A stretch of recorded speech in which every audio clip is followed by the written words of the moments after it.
Well, good afternoon. Thank you very much to all of our community members who are present with us virtually, and to our committee council members who have joined us tonight for the Select Budget Committee public hearing. This is one of two public hearings that we will have. We will have another full night dedicated to just hearing from members of the public about priorities that you would like to see in the 2024 calendar year budget. Appreciate you being here, colleagues, and that is the only item on our agenda. Hearing no objection, today's agenda is adopted, which includes just public hearing. Hearing no objection, the agenda is adopted. Thank you very much for being here again. I am Teresa Mosqueda, Chair of the Select Budget Committee. Madam Clerk, could you please call the roll? Councilmember Herbold. Here. Council President Juarez. Councilmember Lewis. Present. Councilmember Morales. Here. Councilmember Nelson. Councilmember Peterson. Councilmember Sawant. Present. Councilmember Strauss. Present. And Chair Mosqueda. Present. 6 present. Thank you again, colleagues, for being here with us, both remote and in person. And thank you again to members of the community for joining us here tonight so we can hear directly from you about what you've seen in the proposed budget that the mayor transmitted in late September. Again, the council is midway through its deliberations of the 2024 budget, and this is really a supplemental year, if you will. We are trying to treat 2023 and 2024 as if it were a biennial budget. So this is the second part of our biennial budget, and many of the priorities that you helped to inform for 2024 were included in our endorsed 2024 budget last year. As per usual, the city budget office, along with the mayor's office, works with the department and with the community members that they're engaged with to identify priorities that they believe are necessary changes for the endorsed budget in 2024. In late September, the mayor transmitted the 2024 proposed budget. And at this point, the council is midway through its deliberations to hear about what tweaks are needed, enhancements, reductions, direction, so that we can finalize the 2024 budget prior to the completion of November.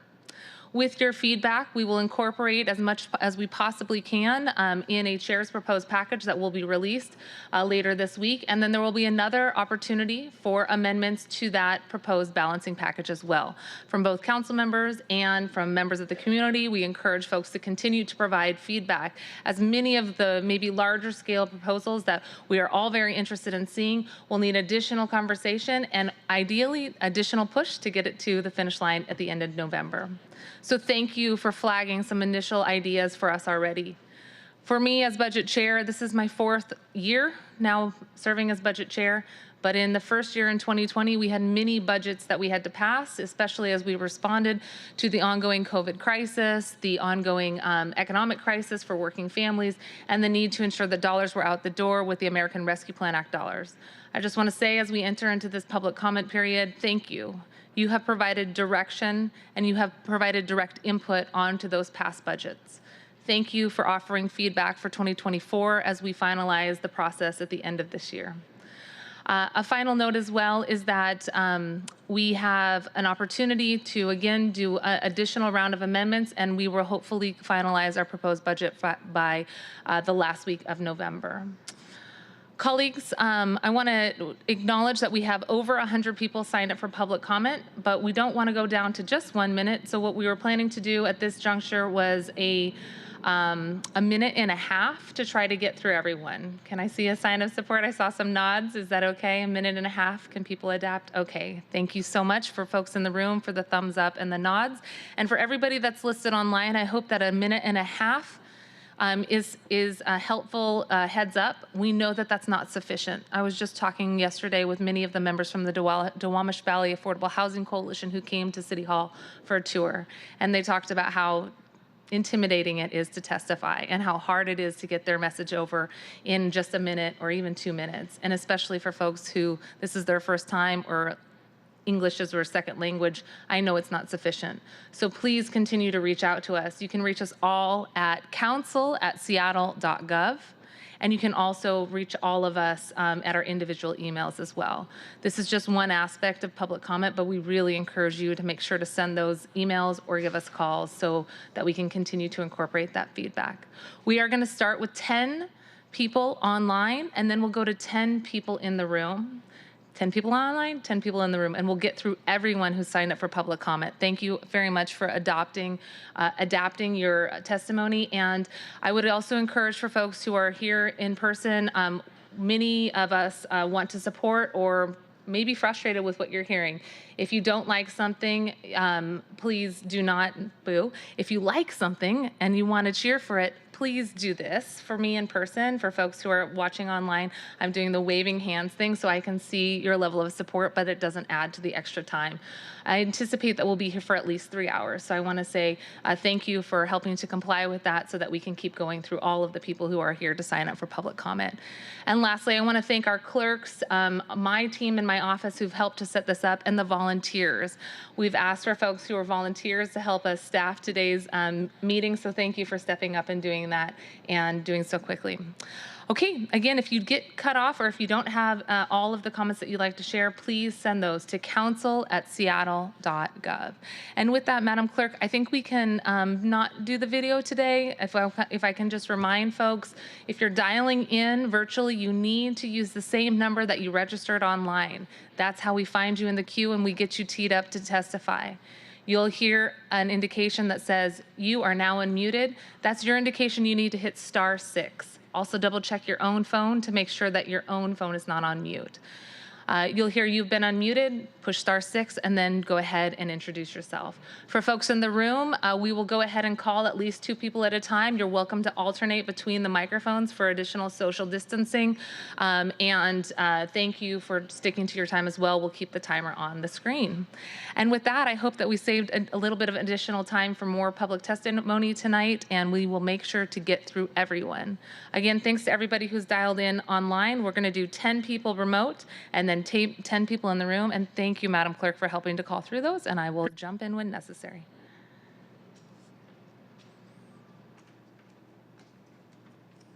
Thank you.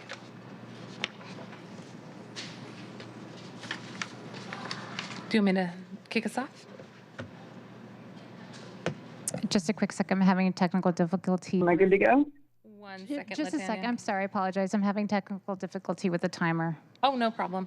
As you're working on the timer there, we heard Latanya chime in there. Latanya will be followed by Camille Gix and then Alice Lockhart.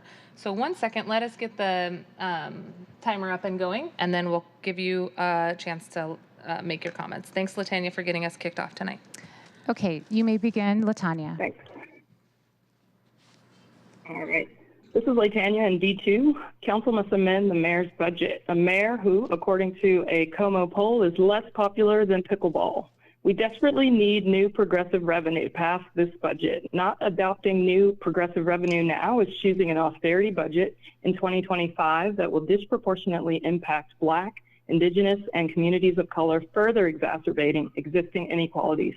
Increase the jumpstart tax, pass a capital gains tax, a high CEO pay ratio tax, and a luxury tax now. We can't afford to wait. I support the creation of a publicly funded guaranteed basic income program in Seattle. This program should provide unconditional cash payments with no strings attached, prioritizing communities impacted by over-policing and criminalization, such as Black and Brown communities of diverse genders, as well as cisgendered communities of color, folks who have been swept, folks in the family punishment system of foster care, and many other groups. GBI changes people's lives. It makes our communities safer by empowering people, helping them regain their personal agency, and allowing them to make meaningful decisions in their own lives. As a firefighter, the overwhelming majority of the calls I go on are due to poverty. I know that a GBI program would improve people's access to health care and ultimately improve their overall health. Studies suggest GBI. Our next speaker is Camille Gix. And Camille, just before you start, I forgot to remind folks, you will hear a 10-second chime when that's your indication to wrap it up, both for folks in the room and for people online. Thank you again. And Latanya, if you could send in those last few sentences, that'd be great. Sorry, Camille, please go ahead. Hi there, good evening. My name is Camille Gix. I'm here on behalf of Real Change and Real Change vendors who were unable to sit through such a long hearing this evening and supporting the solidarity budget to, and I'm here passing along several of the vendor stories that they've generously shared with me over the past week about their budget concerns. One of the main priorities that we have as an organization and that vendors have is increasing progressive revenue sources, such as the ones that were found by the Progressive Revenue Task Force. This is because from some of the stories that I collected this week, one vendor named Clio stated that sales taxes are far too high, and especially compared to the minimum wage. Clio said that he believes that we need to increase our progressive revenue options in order to take the burden off of minimum wage workers like himself and place it on corporations making such an expensive city. Another vendor who wished to remain anonymous spoke to me at length about his experience of being profiled at not one, not two, but 3 different grocery stores because he sells the paper, and the private security guards have been too eager to call police on him.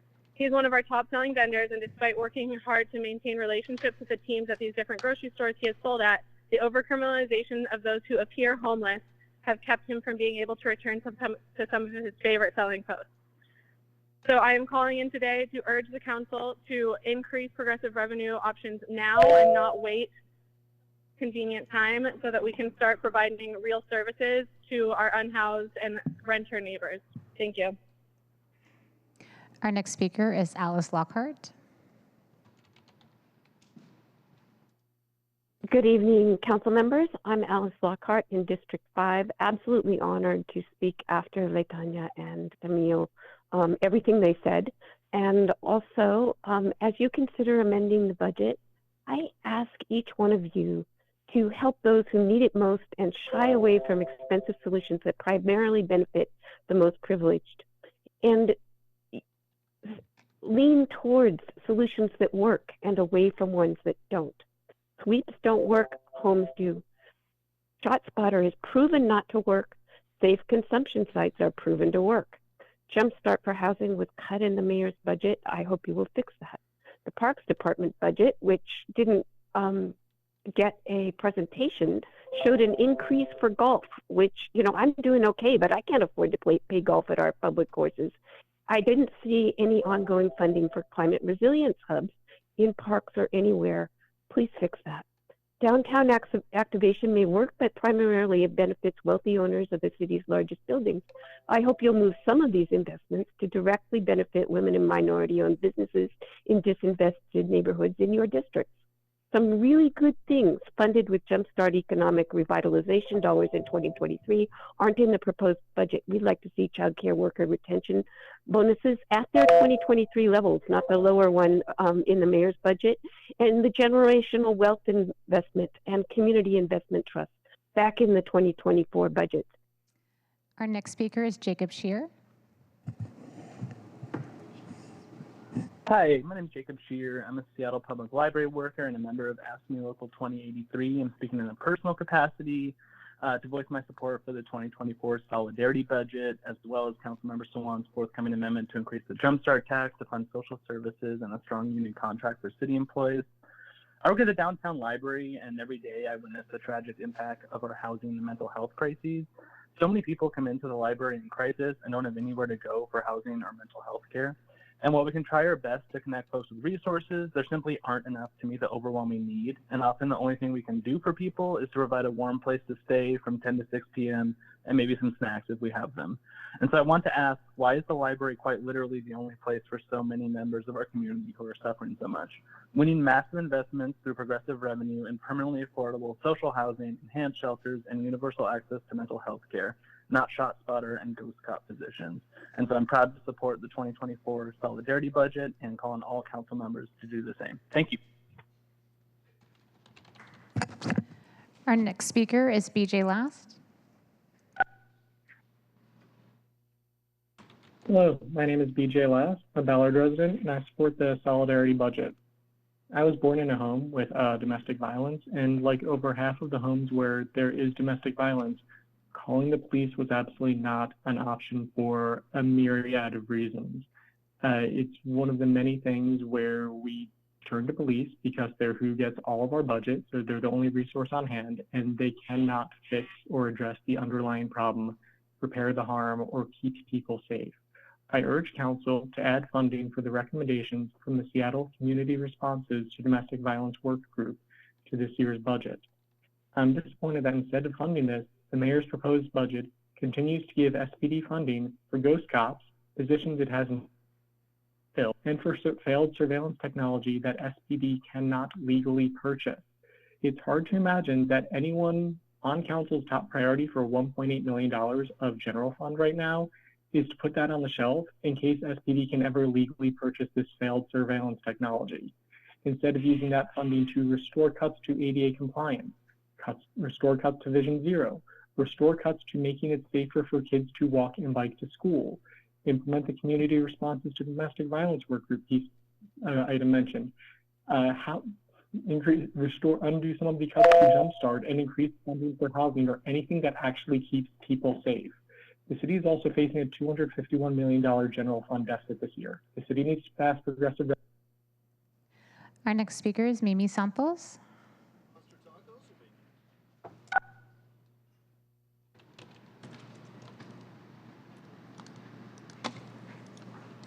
Mimi, I see that you are ready to go. Oh, there we go. yes. Awesome, thank you. Hello, so my name is Mimi Santos. I am the Youth Services Co-Director at El Centro de la Raza. I'm calling to ask that you all consider funding the Roberto Maestas After School program. It is vital for our community. We serve scholars from Mercer Middle School and Washington Middle School. Our after-school program provides a safe community where scholars are inspired to learn through curiosity, truth, and vulnerability. Grounded in cultural experience, we aim to create critical thinkers who are not afraid to question the world around them. We work with the scholars year-round. During the summer, we don't stop. We provide a 6-week summer program to prevent summer learning loss. Our after-school program works not only with the scholars, but with the families. Once a scholar is enrolled, we are able to connect families with other supports they might need, such as system navigations, affordable housing, eviction prevention, and many other programs. I would like to thank Council Members Mosqueda, Morales, and Herbold for supporting the addition of this into the budget, and I would also like to say that we fully support the full restoration of Jumpstart funding into the budget. Thank you all so much for your time. Our next speaker is Jody Nathan.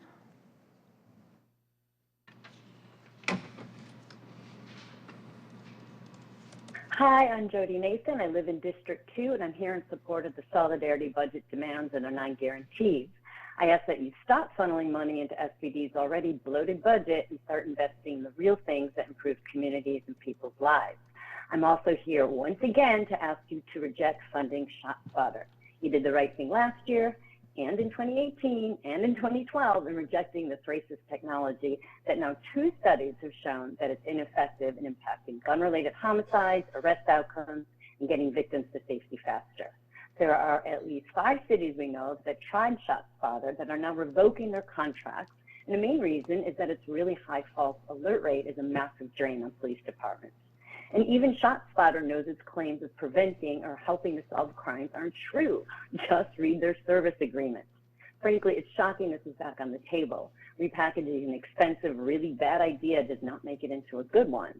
It's time to invest in gun violence prevention and violence interruption programs that work. Rather than waste money on ShotSpotter, instead support the Solidarity Budget's 9 guarantees as they have an actual direct impact on the safety of our communities. Thank you. Our next speaker is Alice Marabi.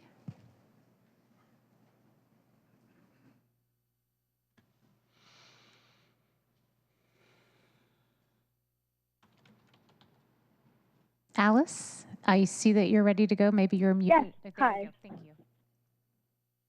Thank you, sorry. Hi, my name is Alice Marabe. I'm in D2. I support all of the Solidarity Budget's priorities. I'm especially excited to support Solidarity Budget's demand for an income guarantee.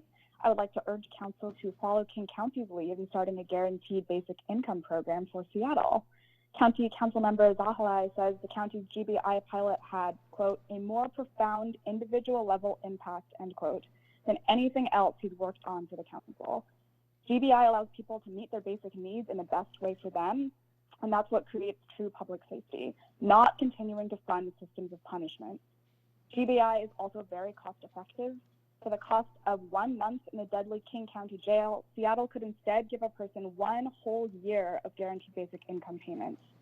For the same cost as 1 prosecutor's annual salary, Seattle could give 7 people GBI for 1 year. However, we cannot have GBI or even maintain crucial existing programs without passing new progressive revenue options this budget season. So I strongly urge Council to act quickly to pass the progressive revenue measures we desperately need to fill the $250 million looming budget deficit and avoid an austerity budget in 2025. Thank you. Our next speaker is Maria Leon.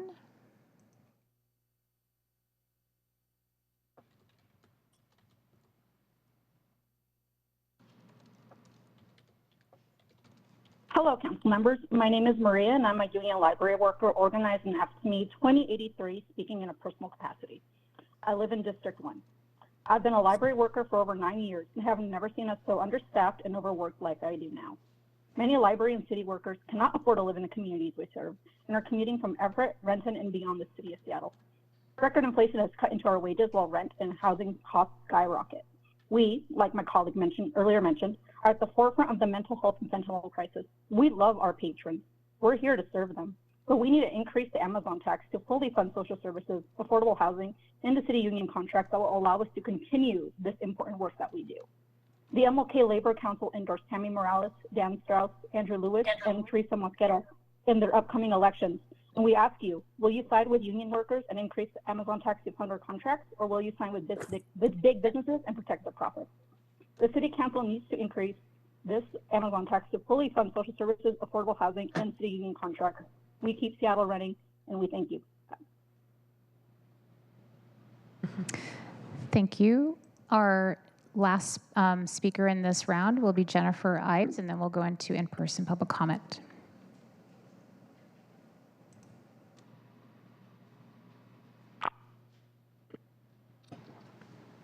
Jennifer, please press *6. There we go. Good evening, council members. My name is Jennifer Ives, and I am a D3 resident. I am here this evening because I oppose the adoption of a ShotSpotter pilot program here in Seattle. ShotSpotter has been proven in multiple scientifically rigorous studies to have a 90% false positive response rate. If our goal is to improve response to gun violence, it is my opinion that we would likely see a far higher accuracy rate by hiring neighborhood grandmothers to report suspicious sounds than we would by using ShotSpotter. If our goal is to reduce overall rates of gun violence or to increase conviction rates, ShotSpotter has again been proven to have no statistically significant effect, this time in a study conducted here in the United States and covering 68 cities over a 20-year period. Furthermore, the use of video surveillance in conjunction with ShotSpotter has not been proven effective at improving its accuracy and has not been properly studied. Seattle would effectively be paying for the privilege of serving as a guinea pig for a private company's unproven product that is based on a product with a proven track record of ineffectiveness. ShotSpotter will not improve public safety and will directly divert taxes paid by hardworking small business owners, residents, homeowners, and families from badly needed public services into the pockets of a for-profit private company. I yield the rest of my time. Thank you. We will now go into in-person public comment. Our first speaker is Mario Paredes, and that's speaker number 1A.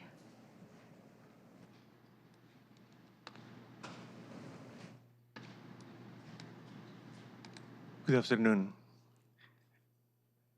On behalf of Consejo Counseling, I would like to thank the Seattle City Council for taking the time to hear our comments and our requests.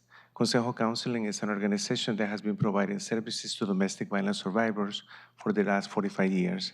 Our funding is at risk to continue serving domestic violence survivors, and we're asking for your support for the continuation of funding to Latinx domestic violence survivors. Consejo is an organization that helps to save lives. We work along with public safety and for advocates to address the needs of immigrants and individuals who don't speak the language. So we have done an amazing work over the last 45 years serving this community, and we have been partnered with the City of Seattle. We hope that you consider our request to continue funding these valuable services, which provides community advocacy, legal advocacy, immigration advocacy, medical advocacy, safe homes, and relocation assistance to domestic violence survivors. These survivors, without the support of our advocates, will be in a greater risk of a fatality. So we urge for your support, and we appreciate everything that you have done in partnering with our communities to address the needs of domestic violence survivors. Our next speaker is Miles Partman. Can I pass this to council? You can just drop it in the box, please. Thank you. Okay, it may have a heavy heart to say this, but if you help me win, then I'll help you get a job in the city of Seattle if I win. Ralph Harrell said at Seattle mayoral election campaign event. Do not pass that budget. Bruce Harrell has been engaging in conspiracy of bribery since 2013 with saying a bribe in front of me and Manisha Harrell at a campaign event. Manisha Harrell was the senior deputy mayor in 2022. If you help me win, then I'll help you get a job in the city of Seattle if I win. Bruce Harrell said in front of Manisha Harrell and I at a campaign event in 2013, which is a bribe under Washington state law and bribery under federal law in 2022.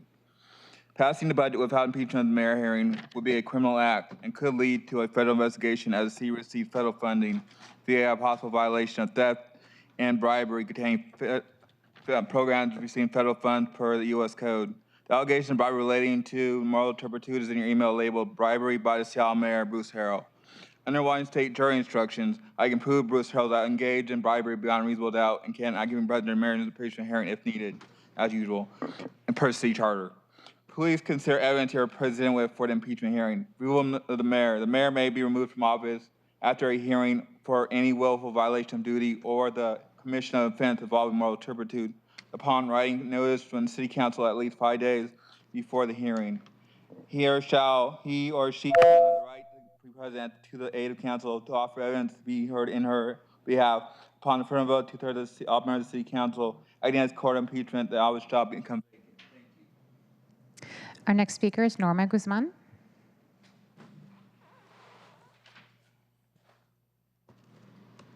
Hi, Norma Guzman from Consejo Counseling. Dear council members, during this awareness month, the Domestic Violence Awareness Month, I will come to you really thanking you for the support that you have provided for us for a number of years. This is critical time for us, however, reaching out to you concerning the elimination of our budget. We have advanced so much, and regress in the financial aid that we provide can make a significant impact on our communities. On the services that we provide, we not only help lives of domestic violence survivors, but we help them thrive. An example are the many families that can testify that it wasn't for Consejo when they can feel trusted due to our cultural competence, they wouldn't have not reached for our assistance. These cuts literally can mean life or death for a domestic violence victim. Not only will stop them from reaching out for help, but in the most dangerous time of their lives when living a relationship. Consejo assists with hotel vouchers, groceries, transportation, mental health treatment, SUD treatment. Not being able to help them deters their hope for taking a leap of faith towards a better life, and simply will push them to comfort to a life that no person deserves. I repeat myself, and the severity of cutting our funds will not be able to provide the services that we desperately need. Thank you. Our next speaker is Tom Bernard, and then Patrick Burns.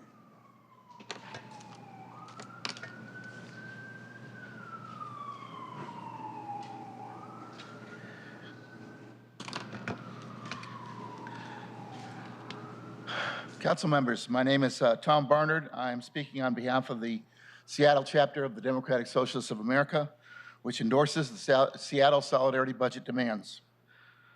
There's two issues I'd like to raise. The first is a really quite minor amendment that would support the request for an Office of Seattle Rental Housing Standards. Housing advocates have long realized that landlords elude and violate existing tenant protections. Part of the solution is an office that would track violations and levy penalties. The current system where the Department of Construction and Inspections simply doesn't work. We need another office. The second issue is revenue and the rating of jumpstart funds for general revenue programs and staff. This year it looks like around $74 million. Who knows how much next? Jumpstart is not a slush fund. If you need one of those, the current funding proposal for ghost cops will probably suffice. The Seattle Revenue Task Force had several recommendations for additional funding. We have a proposal on the floor to increase the jumpstart tax. We have plenty of other funding mechanisms that we can use. What we don't need is an austerity budget that Mayor Harrell is currently putting forward, and we don't need magical thinking from the business community about how all we need to do is to promote cuts in current funding to meet needs. We have massive unmet needs for housing and other issues. We need to meet those by coming up with funding proposals that would increase our revenue. Thank you. Our next speaker is Patrick Burns, followed by Kelly Dunn. Good evening. My name is Patrick Burns. I reside in Seattle. I'm a member of the Freedom Socialist Party. Mr. Mayor and honorable members of the Seattle City Council, you have a problem. Too many city departments have unacceptable understaffing rates. Qualified candidates won't even apply for open positions. You pile on too much work on the city's remaining public servants. This creates toxic work environments that they leave to protect their sanity and health. The Freedom Socialist Party and our sister organization, Radical Women, demand that Mayor Harrell cease and desist with his union-busting tactics. We demand the mayor and the city council stop stalling negotiations. We demand the city bargain in good faith. We demand the city pay salaries that make living in Seattle proper possible for city workers. In other words, prioritize your budget deliberations on the city's need for a fully staffed, fully functioning, well-paid public servants. And where is this money? Where is the money to do this? Tax the rich. The rest of us are damn tired of these freeloaders carrying them on our backs. Our next speaker is Kelly Dunn. Then after Kelly Dunn will be Dwayne Lind. Good evening. My name is Kelly, and I'm here with Seattle Neighborhood Greenways to honor and remember the 22 people who have been killed by traffic violence in Seattle this year. I'm going to read the names of all 22 of those people now. And we ask that you do not cut Vision Zero funding so that we don't have to add more names to this list.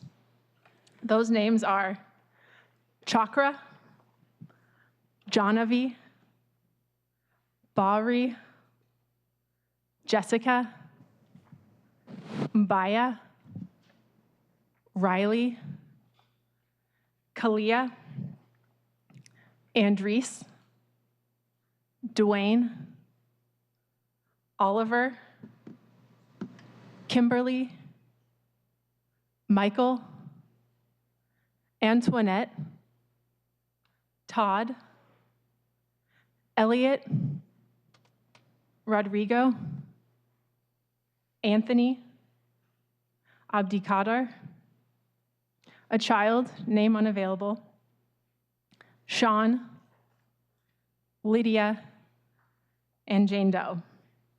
With the council's permission, we'd like to ask for a minute of silence. We'll allow it, absolutely.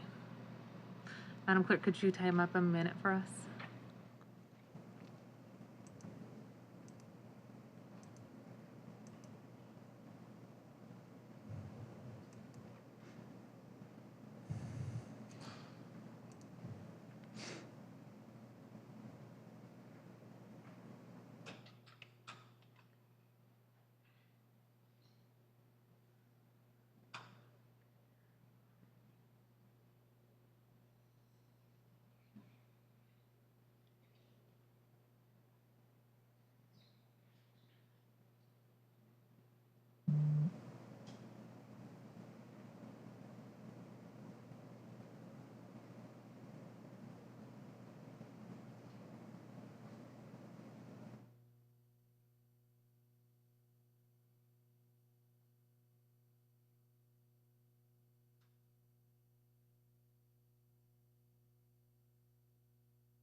Thank you. Thank you.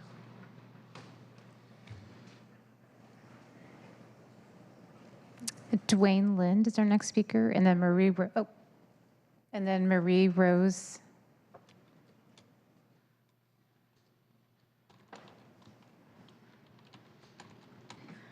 Hello, I'm Dwayne Lindy, an International District 2 renter. I'm also a Buddhist, so first of all, I would like to dedicate the merit of my actions today to the people that the previous speakers have mentioned and to all sentient beings.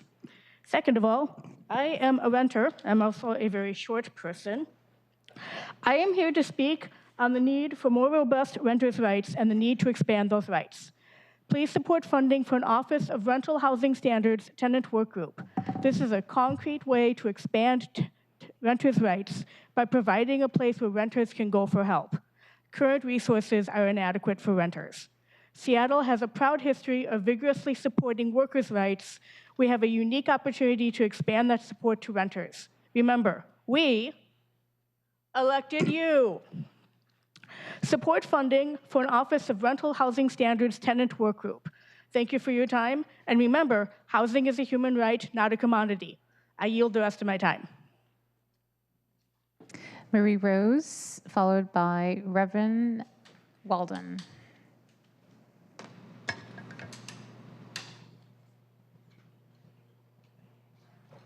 Then Marie Rose, number 4B.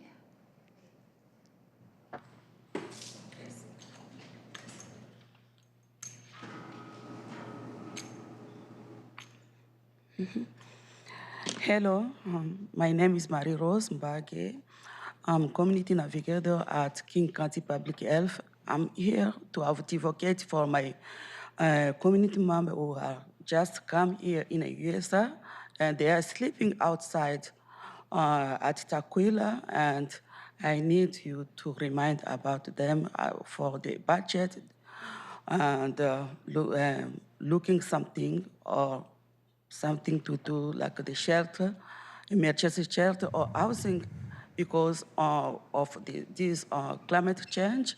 And those climate change can lead to the more sickness like tuberculosis, asthma, and pneumonia for those ladies are pregnant and they have little kids there. And I'm here if you can think about them. Thank you.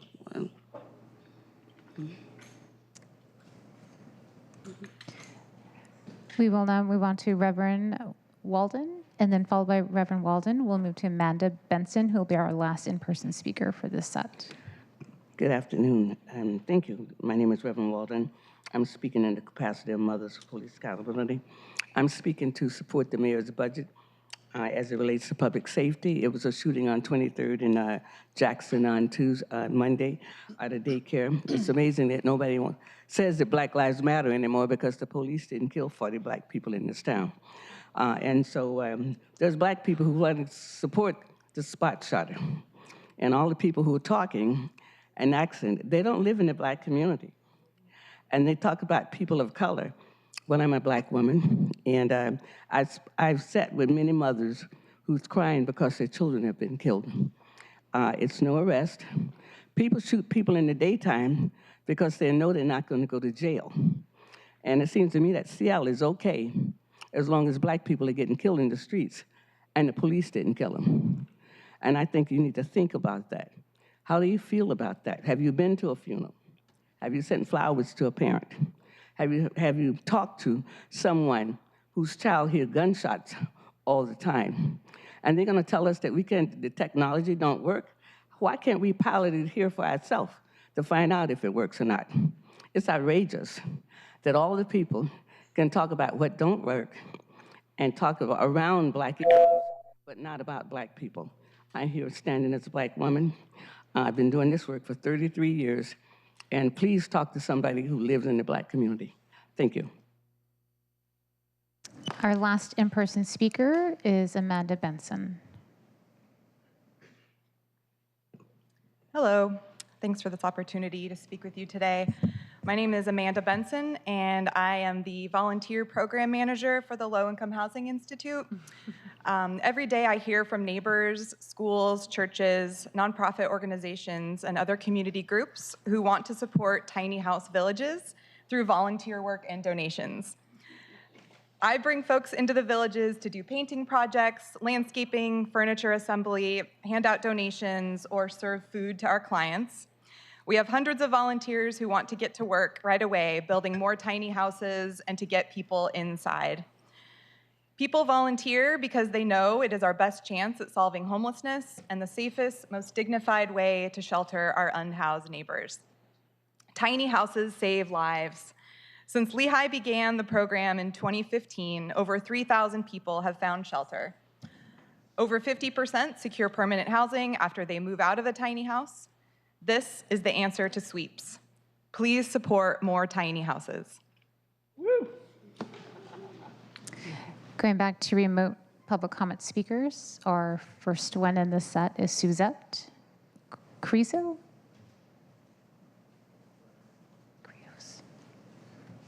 And Elaine Spencer, you're still listed as not present. Oh, can't hear me. Can't hear you. Sorry, Madam Clerk. Did you want me to list the folks who are not present? Okay. Elaine Spencer, you're listed as not present, and Aaron Fried. Sorry about that. Suzette, star 6 to unmute. There you go. Hello, my name is Jose Quiroz, and I am an 8th grader at Mercer Middle School, and I have been part of the Roberto Maestas after-school program at El Centro de la Raza for 3 years. Today, because I would like to ask you all to please fund the after-school program at El Centro. The program has benefited me in a number of ways. For example, I get to have a safe and fun place to be after school. We go on cool field trips. I make new friends and also learn new things. They also have supported me with homework to make sure I stay on track. During the summer, I learned more about identities, about different cultures, and refreshed STEM ideas, and also used math to make pancakes. Some were good and some were not so good. Mine were bussin' because we did the math right and worked as a team. My favorite field trip was Wild West because it was an amusement park. I really liked the Timberhawk roller coaster. And please consider funding El Centro de la Raza. Thank you. Our next speaker is Nadia Gutierrez.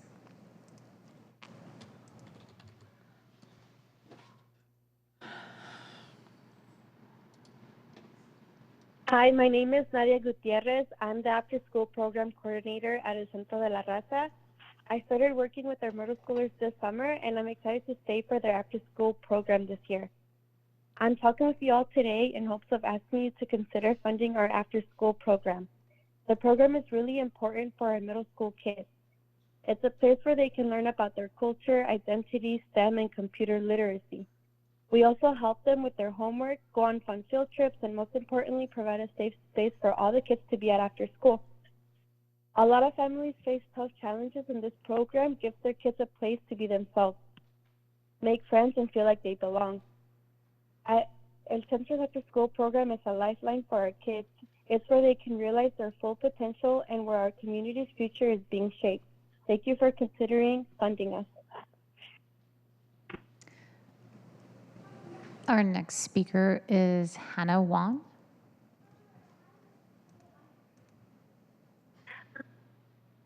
Hi, my name is Hannah Wong in District 7. I'm a member of the Washington GBI Coalition and a board member of Solid Ground. I'm testifying in support of 2 measures for the budget to help meet the basic needs of our community. First, I support a publicly funded guaranteed basic income program in Seattle. Denver recently released their early findings from its basic income pilot that focused on people experiencing homelessness. Among those who received $1,000 a month, 0% were sleeping on the street after only 6 months. Locally, Tacoma's basic income pilot has shown to be so successful that it has received funding from the state to operate for an additional 2 years. Over 120 pilots across this country have proven that basic income effectively reduces homelessness, increases full-time employment, the creation of small businesses, and stimulates the local economy. It is an extremely cost-efficient investment. Seattle needs a basic income to address the ongoing issues of homelessness and poverty. Secondly, I stand in support of wage equity for nonprofit human service workers. They are significantly underpaid compared to what they could earn in the private sector. They perform difficult, essential work, and a 2% increase is a start, but is far below what is needed to keep up with inflation. We need to stabilize and strengthen social services for our residents. Please adequately compensate our human service workers closer to the 7% recommended by the UW Pay Equity Analysis Report. Thank you. Our next speaker is Erica Cecily. Good evening. I'm Erica Cecil, District 3 resident and CEO of Lifelong Health for All. Lifelong is a 40-year-old nonprofit based in Seattle, and we have multiple programs serving some of the most marginalized and vulnerable people in the city. We currently provide case management services to 2 tiny house villages in Lake Union and Whittier Heights. I'm here today because I'm advocating for more resources to be put toward tiny houses as an effective way of addressing the homelessness problem facing our city. In particular, I'm testifying to urge the council to add funding for 4 more tiny house villages so that we can better address the growing homelessness crisis. There's a lot of evidence to support tiny houses as an important part of the solution to homelessness. In Seattle, tiny houses are successful because they effectively and efficiently integrate people experiencing homelessness into a broader framework, a framework that includes supportive services and pathways to permanent housing. Making investments, additional investments, in 4 more tiny houses will greatly improve our ability to mitigate this growing crisis. Thank you, council members, for your leadership here and in helping to address this important public health issue. Our next speaker is Brian Tainter.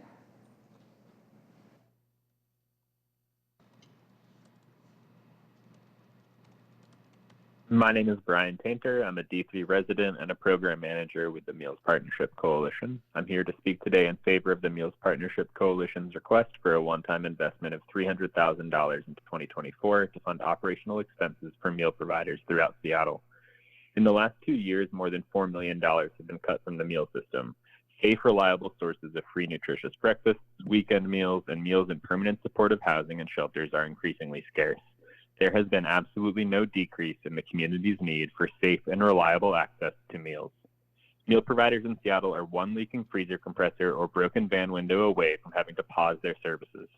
For example, due to reductions in COVID-era funding, Emmanuel Community Services in South Lake Union and D7 now relies on one staff member to run their food bank and their meal program, which serves over 30,000 meals every year in South Lake Union. With the support of community volunteers, they serve breakfast and lunch every day, and for most of the people they speak with at their meal program and hygiene center, ICS provides the only meals they eat Monday through Friday. The meal system has been stretched to the absolute limit for the last 2 years as critical funding continues to disappear. This investment will alleviate some of the pressure on this strained system by keeping freezers cold, vehicles running, and meals flowing to communities experiencing food insecurity in every district in Seattle through 2024. I urge the full council to support this one-time investment of $300,000 operational costs for meal providers. Thank you. Our next speaker is Matt Offenbacher, excuse me.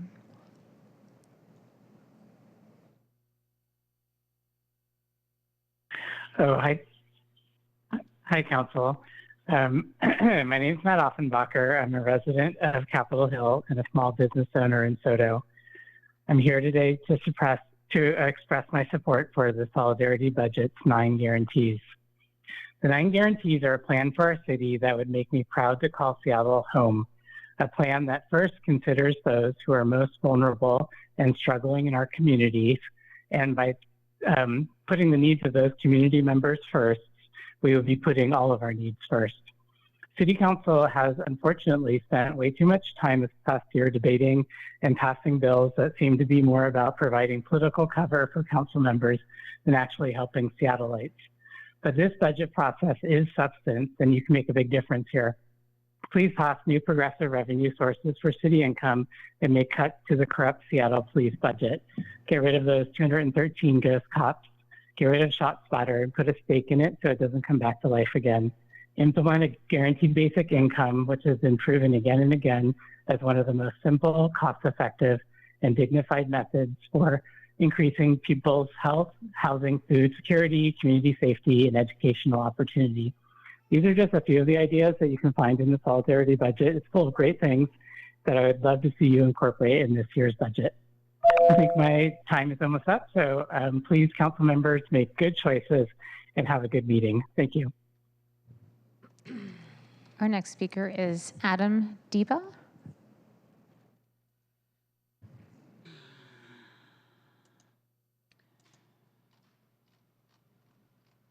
Adam Diva, please press *6. Hello? Hello.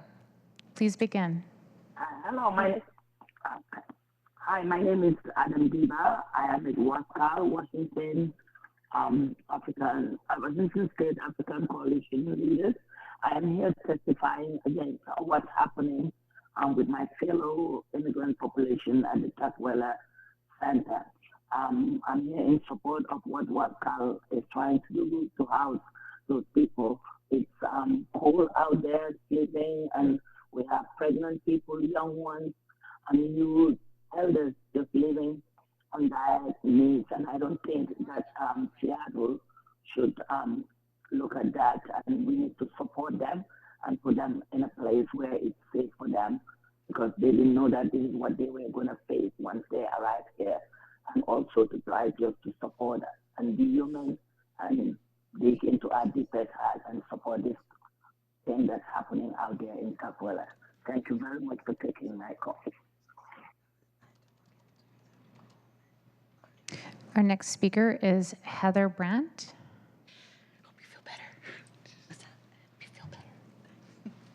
Good evening, council members. My name is Heather Brandt, and I work with Lutheran Community Services Northwest. And I'm here to support the passing of funding to go to Riverton Park United Methodist Church to assist the some 300 asylum seekers currently residing there in tents. Lutheran Community Services Northwest has been involved with the asylum-seeking population for many years, and over the last year, we have had anywhere from 8 to 15 clients at any given time residing at Riverton. I have watched as more and more families have shown up and the encampment has grown. There are children running around with no place to go, pregnant mothers sleeping on the ground, and I worry about the safety of these communities. There are people who have fled their home country, often due to war and conflict, and now they are finding themselves living on our streets. Now is time to take action. I appreciate your urgent attention to this matter. Thank you. Our next speaker is Napsiaya Sally, estimated number, speaker number 23.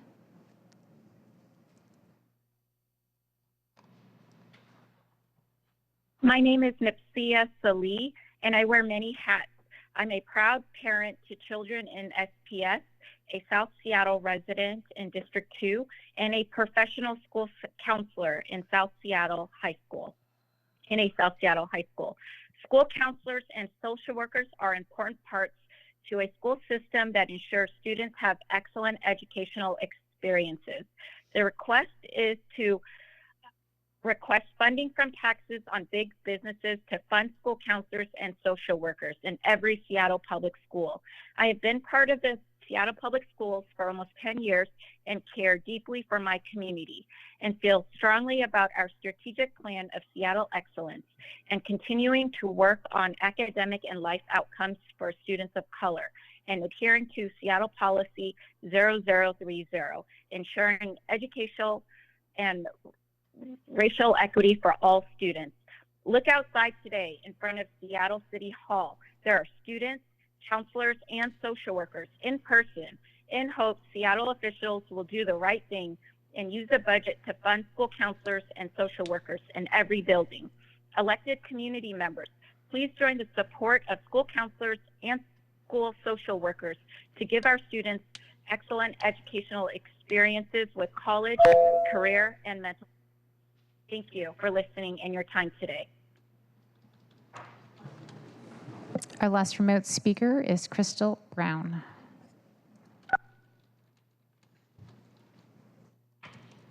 Good evening, council members. My name is Crystal Brown. I am the executive director of Cultivate South Park, a not-for-profit member of the Meals Partnership Coalition. I am speaking today in favor of a one-time investment request of $300,000 in 2024 to fund operational expenses for meal providers throughout Seattle. I want to thank Councilmember Lewis for his support of meal service providers, and I encourage the full council to support this investment. In 2020, 2021, and 2022, Cultivate provided community dinners as prepared to go hot meals to the neighborhood of South Park between 3 and 5 days each week. We have experienced a reduction in funding in 2023, which unfortunately removes between 10,500 and 17,500 meals from the mouths of neighborhood residents, mostly families with multiple use, unhoused individuals, and seniors. Meal distributions are now limited to summer months and special programs or events. Meal providers across the city, just like us, are attempting to reach as many food insecure households as possible while stretching available funds to the max and hoping staff and volunteers don't take a sick day.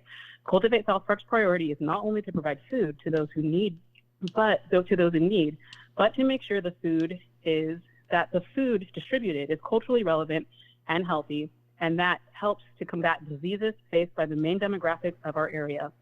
400 plus families, around 1,800 individuals, rely on services from Cultivate South Park for 50% or more of their household food needs. This investment would help us continue to support our community in District 1 and lighten the load of meal providers across the city. Thank you. We will now go back to in-person public comment, and we are at number 6A, and that's Christina Lopez, followed by Aretha Freeman. Thanks so much, Madam Clerk. And just as the folks are coming up to speak, I want to remind people who've dialed in, we mentioned Elaine Spencer and Aaron Freed, not listed as not present. We also have Martha Quiros, Margaret Seal, Marit Bloom, and Zora Elderstein. If you are listening, please dial in and we'll come back to you. Good morning, good evening. My name is Christina. As a city employee and Teamster 763 member, I urge you not to solve the budget problems by taking it out on city workers with contract offers that do not keep up with Seattle's high inflation. As it is, the city is having a hard time retaining its workforce, resulting in a high vacancy rate primarily due to subpar wages. The budget shortfall was not created by city workers, nor was it created by most people in this room. Blame, however, can be put on the lost revenue due to the mistakes made by the executive branch of this city and how it administered the card tab revenue, camera tickets, and parking tickets due to parking enforcement officer certification. These are just examples. We should not be burdened with more regressive taxes either. The city of Seattle has an unfair tax structure which leans heavily on the lowest wage earners who bear the brunt of the tax load through sales tax, property tax, utility fees, traffic fines, and special tax levies. Right now, you, as elected leaders, have the power to fix this imbalance. Now is the time to end this inequality and shift the tax burden towards the rich. A sustainable solution to Seattle budget crisis is found in levying taxes on wealth, implementing a corporate head tax, go after excessive CEO compensation, and a capital gains tax. Pass a budget that improves the lives of people and not making the rich richer. Aretha Freeman, followed by Melina McCombs. Good afternoon. Anitra Freeman with WHEEL and Women in Black. Women in Black stand vigil again next Wednesday for another 32 people, 31 of whom died just in September. At least 259 have died in King County already this year. That's a homeless death every day. And more than double the number of women are dying outside as in the same period last year. Without shelter, people die. We need a priority of shelter in the budget. And please support WHEEL's request to the mayor to open the red doors of City Hall for emergency women's nighttime shelter. And please stop the encampment sweeps. Now, without shelter, people are forced to camp outside, vulnerable to weather and predators. That's bad, but sweeps don't help. They only hurt. Especially in winter and extreme weather, support a winter encampment sweep ban. Services and shelter, not sweeps. Our next speaker is Melanie McCombs, followed by Kirk Duncan. Hello, my name is Melanie McCombs. I am a Seattleite, born and raised. I grew up on Capitol Hill and Broadway, played pool in the Broadway pool hall that is now a restaurant. I'm a member of the Elder Renters Council and the Seattle Renters Organizing Council. I am one of the 400,000 renters in Seattle, though I sadly have to say I am preparing to move out of the state this spring due to the high cost of rents. I'm already in low income, but as a senior, I can afford it, but I can't afford anything else. I'm going to miss Seattle. Renters need an Office of Rental Housing Standards. SDCI has tried to keep up with the needs of renters, but renters' issues are not their only responsibility. Please budget and support the creation of an Office of Rental Housing Standards that will focus solely on renters' issues with respect and support. Thank you. Following Kirk Duncan will be Dee Powers. My name is Kirk Duncan. I live in West Seattle. I was born in Seattle. I'm a Seattleite. It's my city. I'm speaking for Organized Workers for Labor Solidarity, OWLS. We're a rank and file labor activist group supporting workers everywhere across union boundaries. We are concerned about Seattle's stalled contract negotiation with city workers, your workers, our workers, my workers. They perform important tasks to maintain and improve our city. They are necessary. Contract negotiations are stalled, and one point is wages. The city has offered a 1%, doubled to 2%, what they call cost of living increase.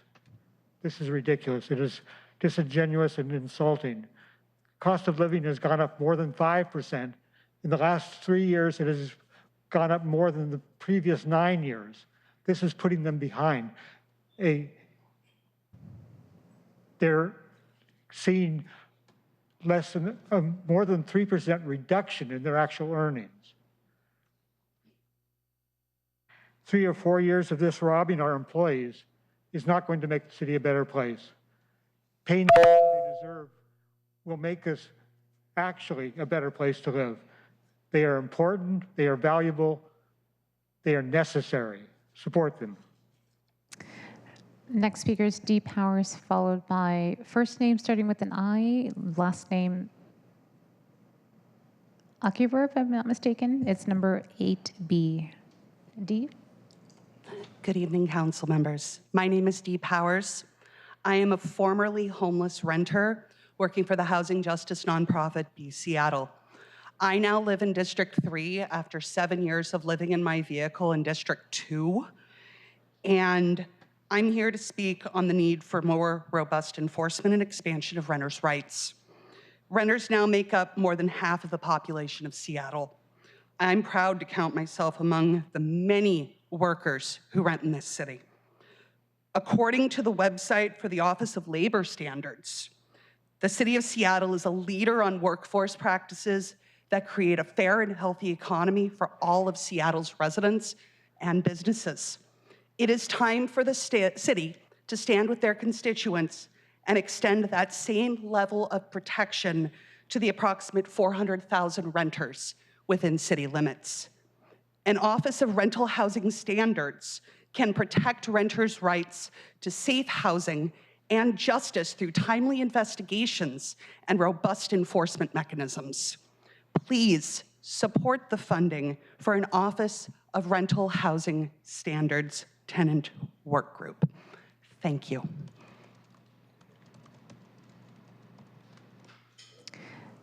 My apologies for the mispronunciation. Is number 8B, Akiver, I believe is the last name.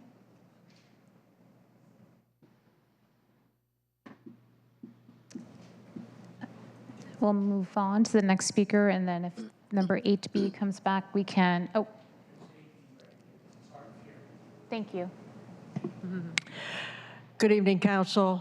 I'm Barb Oliver, Director of Operations for Sound Foundations Northwest. We build a majority of the tiny homes for the tiny home villages.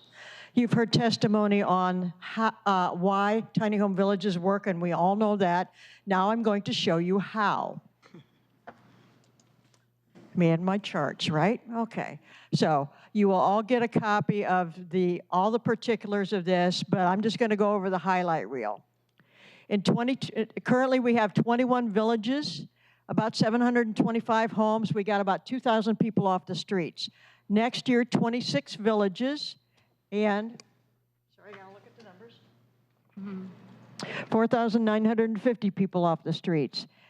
What we need in 2025 from you in King County is 4 more villages. Only 4 more villages gets us to 30 villages, 8,325 people off the streets. That's every single homeless man, woman, and child with a roof over their head, a lock on their door, food in their stomach, and wraparound services to get them to the next part of their life. The budget is a moral document. Okay? If you look at the annual cost, next year, 18.9 million. The year after that, 23 million. The year after that, 26 million. Sweeps is 38 million. So you can choose whether to sweep or to house. It's your choice.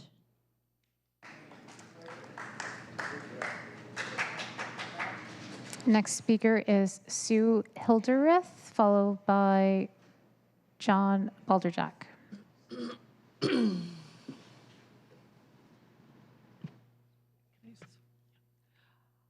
Thank you for this opportunity to speak. Sorry, something did happen. Closer. There we go. Try again. Thank you for this opportunity to speak. Hold on, ma'am. Sorry, I think maybe a button got pushed. Can we double check the buttons? It's on. Here, I'll use the other one. I didn't want to have to squat.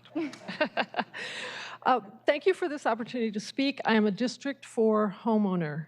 I want to live in a city that cares about ordinary people and burdens the wealthy and big business with that care. I am here to ask the Council to adopt the measures proposed in the Solidarity budget. The Jump Start tax should be increased and should fill its assigned functions before propping up the general fund.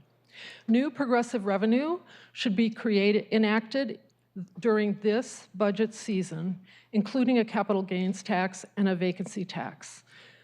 That will account for allow a lag time before you run out of funds. They can afford to pay, we cannot afford to wait. I oppose the sweeps of encampments, and I oppose the funding of ghost cops. Please remove these funds from the SPD budget and use them for social housing, for treatment and services for drug-addicted people, and for safe consumption sites. The city has criminalized public drug use with an embarrassing option for discretion on the part of the police. These are the ones that are under federal court order, I believe. The jails are full, and incarceration increases drug overdoses. Let's fund the currently non-existent diversion option. Thank you. Our next speaker is Jan Bolerjack, followed by Jesse Simpson. Hi, I'm Reverend Jan Bolerjack. I serve the United Methodist Church in Tukwila. You may wonder why Tukwila is here before you, but let me tell you the story.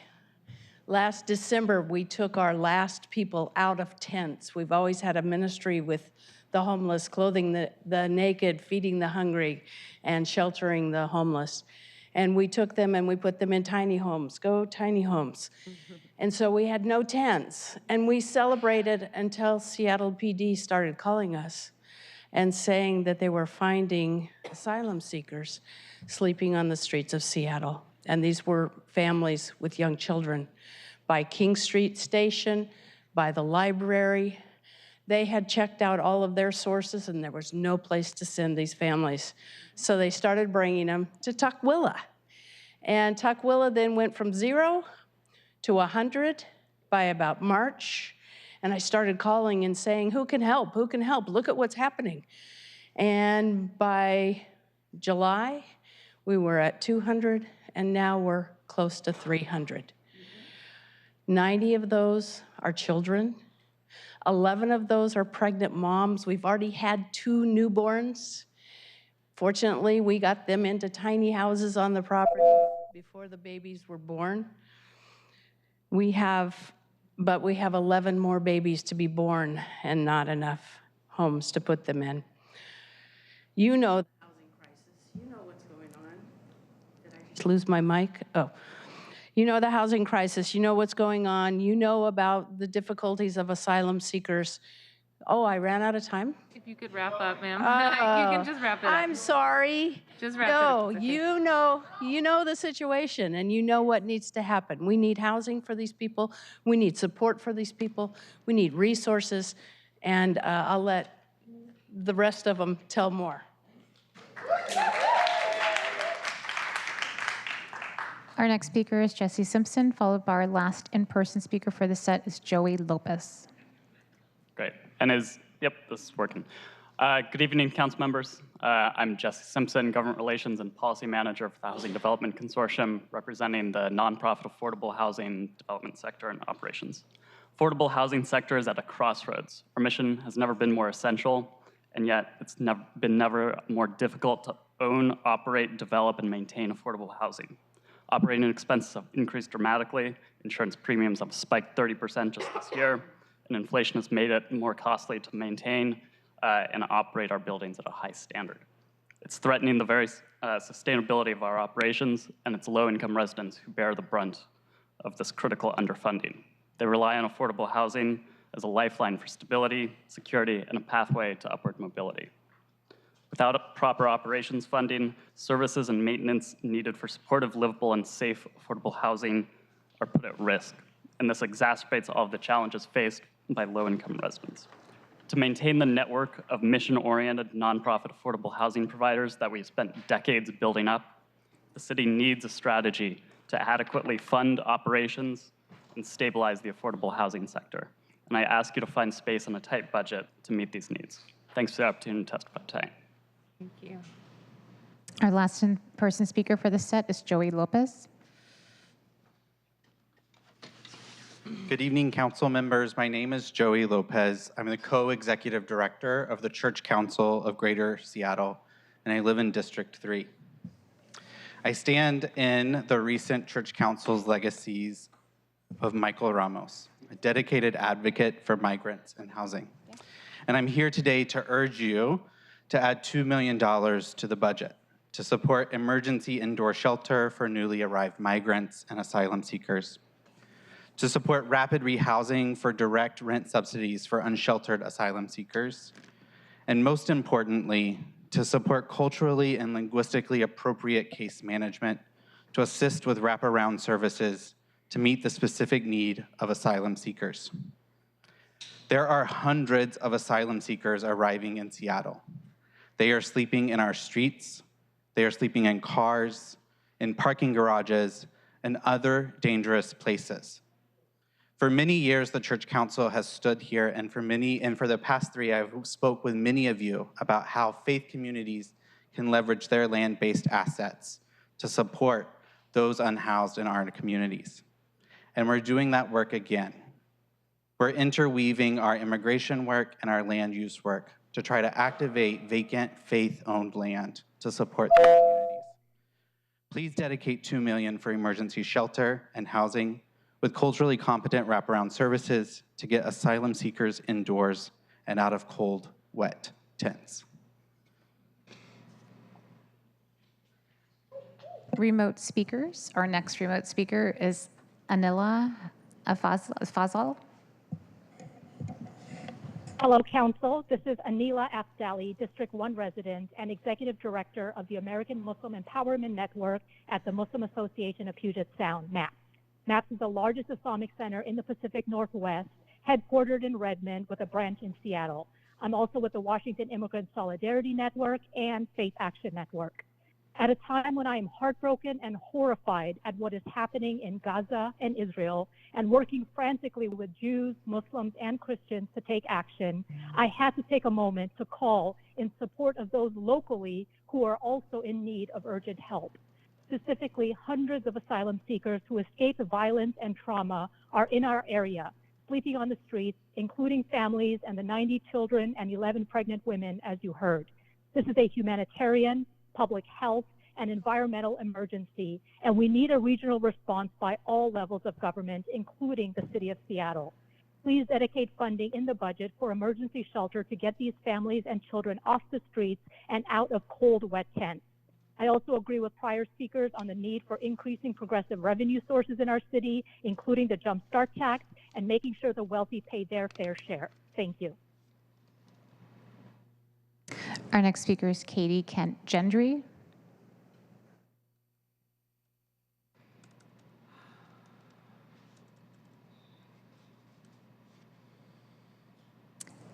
Katie, you might, there we go. Hi, I'm Katie in D6. I appreciate your grace in listening to me as my mouth is still numb from the dentist. Decades of data prove that incarcerating people who use opioids results in higher fatal overdoses when released from jail. This council's choice to give the police more discretion in criminalizing poor people who use drugs is the least effective, least compassionate, and most inhumane and negatively impactful way to address people's needs and the root causes of harm in their lives in this society which values profit and property over human life. Truly valuing all human lives in our city could look like reprioritizing the city budget and taking a non-punitive approach to caring for one another, putting money towards the real-life needs of Seattle residents. I fully support all 9 solidarity budget guarantees. Do you have any deep relationships with unsheltered people who actively use hard drugs? Have you asked them what they need? I have, and I continue to. And I can say that in general, people want a safe, warm place to lay their head. They want autonomy and privacy and a locked door. They want to stay with their families and their pets. They want to continue to be a part of their communities and stay within their networks of support and access services without barriers. Approved harm reduction programs. Unsheltered people are tired of being relentlessly swept and forcibly displaced again and again by the city and overpaid police, disbanded from their community and all their belongings trashed. People are not trashed to be. What really solves homelessness is a home. Stop funding over $30 million on inhumane encampment suites and fund real solutions like housing. Our next speaker is Donna Moody.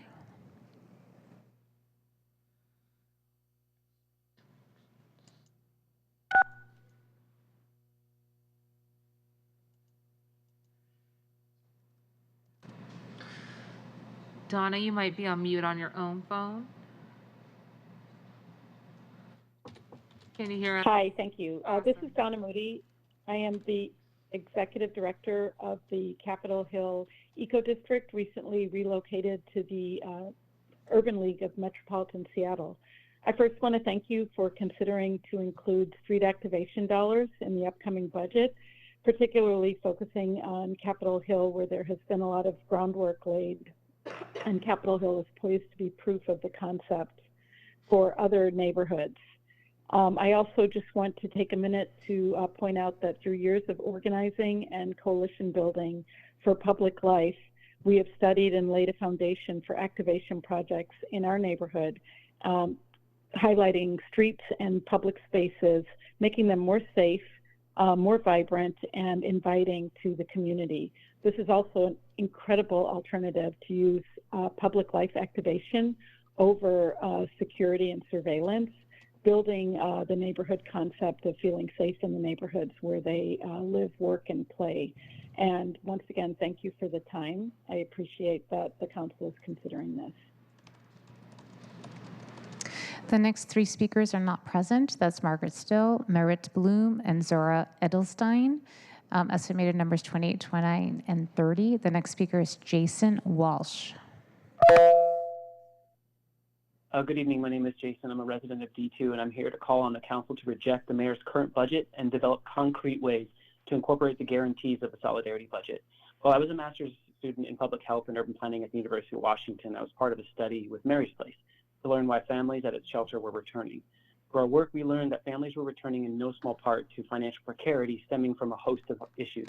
Families shared that they were burdened by healthcare costs, often using emergency rooms as primary care. Job security was impacted by unreliable and inconvenient transportation options. They were impacted by the absence of childcare, leaning on family and friends to watch children while they were trying to secure or maintain a job. And not least of all, there was a lack of affordable, long-term, stable housing.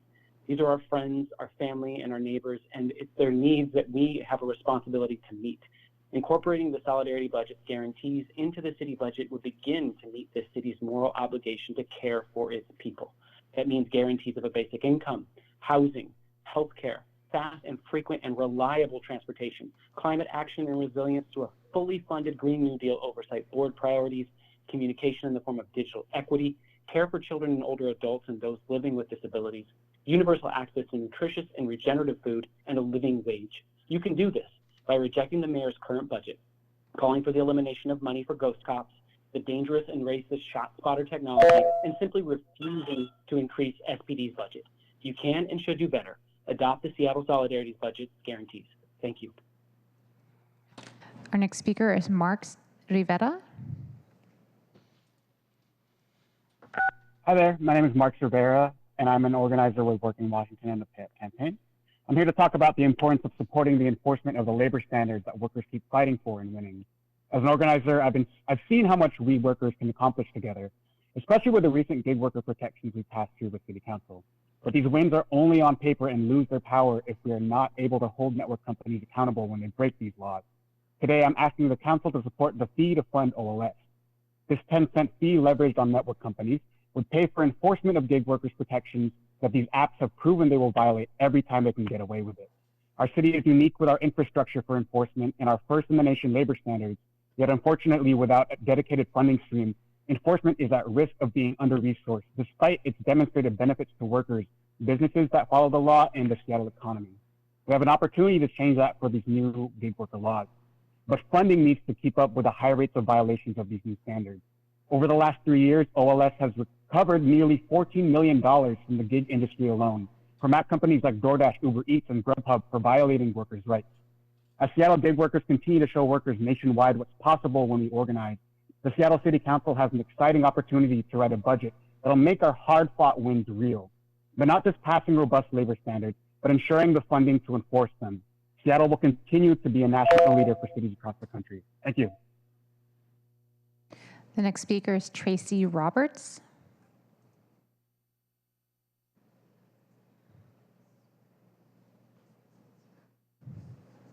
Tracy, there we go. Hi there, my name is Tracy Roberts. I'm a Belltown resident and I am an assault survivor. I am against the gunshot locators. They're ineffective, they're a waste of money, and have been proven numerous times in at least the US and the UK to not work, and they've been removed. I'm a huge advocate for cameras. It was the cameras that caught the person on film that assaulted me and a woman on the bus. I think we should have cameras not just on 1 or 2 streets. We need to give it in the regional area. If you're going to do a pilot, choose Belltown.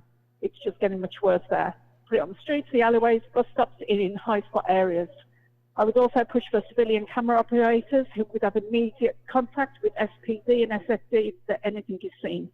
I am for license plate readers. People, it can be used when you've got Amber Alerts, stolen cars, people missing, including those with mental health crisis. My big one is the CHELS. They were passed in 2016, and since then thousands of people have died from accidental overdoses. In New York, at one site where they've now got CHELS, they have seen a dramatic drop in the 911 overdose calls from around the sites. They have, as of a month ago, had reversed over 1,000 overdoses, and they've only had to call for 3 ambulances. There have been no deaths there. This thing is missing from the new laws. We need to address those. SUD are still in crisis. We're still using. Our next speaker is Joe Foss.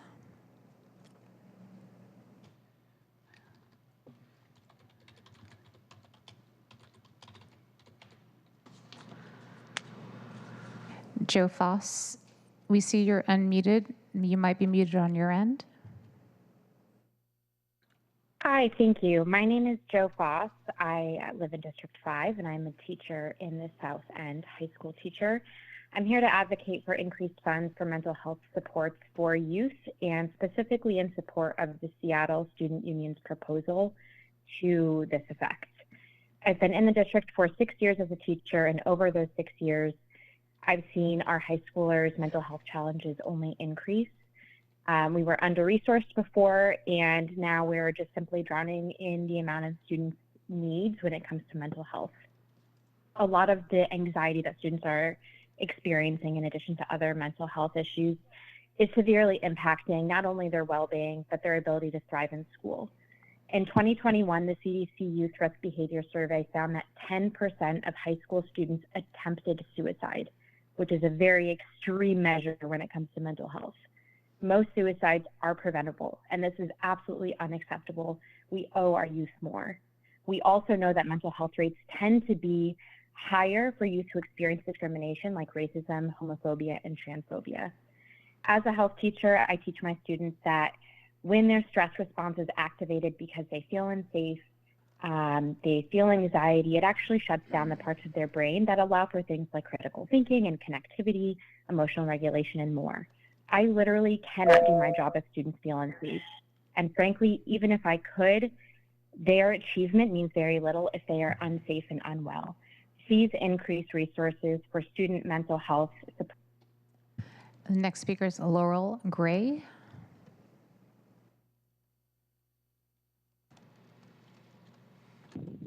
Good evening, council members. My name is Laurel Gray, D5 resident and executive assistant in Operation Sack Lunch, recognized more broadly as OSL. I'm here to speak today in favor of the Meals Partnership Coalition's request for a one-time investment of $300,000 in 2024 toward operational expenses for meal providers in Seattle. Over the last 2 years, Human Services has seen cuts in excess of $4 million. In 2023 alone, OSL has been forced to drop 992,000 nutritionally dense, culturally relevant meals from the emergency meal system due to loss of funding. These were meals served in permanent supportive housing buildings, shelters, and tiny home villages. The need for these safe and reliable meals has gone nowhere and continues to increase. When an individual is unable to source a meal from their regular place, they go elsewhere, usually to an open meal site, which is also a program of OSL. 992,000 additional unfunded meals puts an enormous pressure on open meal sites who are consistently being asked to do more and more with less and less. What might seem like a small investment, perhaps $10,000 to a smaller program, could actually fund a once-weekly single meal period for an entire year, relieving the pressure from the open meal sites who are already beyond capacity. Nutritional excellence is a right we are born to, not a privilege that we earn. Cuts to human service funding impacts everyone who calls Seattle home, and food insecurity is a public safety issue. I want to thank Councilmember Lewis for their continued support for human services and meal providers and encourage the full council to support this request. I thank you for your time. Our next speaker is Eddie Dominguez. Good evening, Chair Mosquera and members of the committee. My name is Eddie Dominguez, a former nanny and now a domestic workers organizers at Working Washington at Fairburg Center. I'm speaking in favor of the 10-cent fee on network companies to establish a dedicated progressive revenue source for the Seattle Office on Labor Standards and Community Outreach and Education Funds.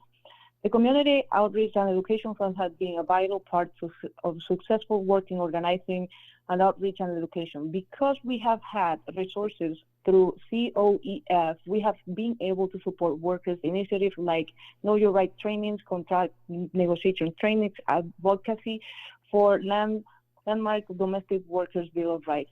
Through Know Your Right trainings with language diversity and accessible materials, workers has been able to reach out hundreds of domestic workers to tell one another about their rights at work. We have had dozens of trainings in English and Spanish led by nannies to equip one another with the knowledge of established frameworks for everybody. Funding from COEF has also made it possible for domestic workers across the region to connect with each other about sharing experience, advocate for sharing priorities with legislators, to hold the employers accountable for when they need to. Domestic workers have made so many possible families for. Our next speaker is Susan Batelli.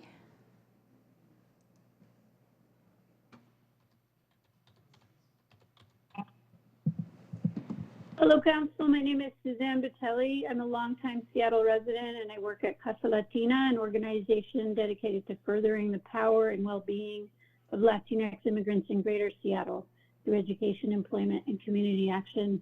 I'm commenting tonight as part of a broad coalition of our community partners regarding the ongoing need for immediate relief of worsening conditions for unsheltered migrants throughout the Greater Seattle area.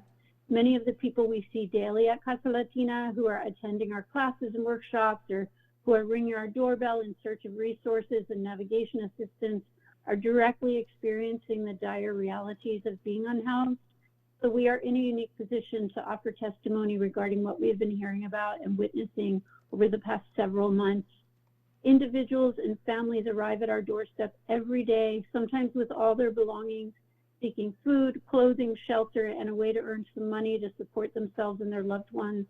Families with infants and young children are sleeping in cars, garages, under tarps, out in the cold, night after night, with inadequate clothing and dangerous conditions, especially from a public health standpoint. They're cold and wet with worsening winter weather coming on, and they need to be humanely sheltered and supported while they await the progress of their asylum cases. The City of Seattle has a vital role to play in dedicating resources, not only for immediate action to address the humanitarian needs of these unsheltered asylum seekers.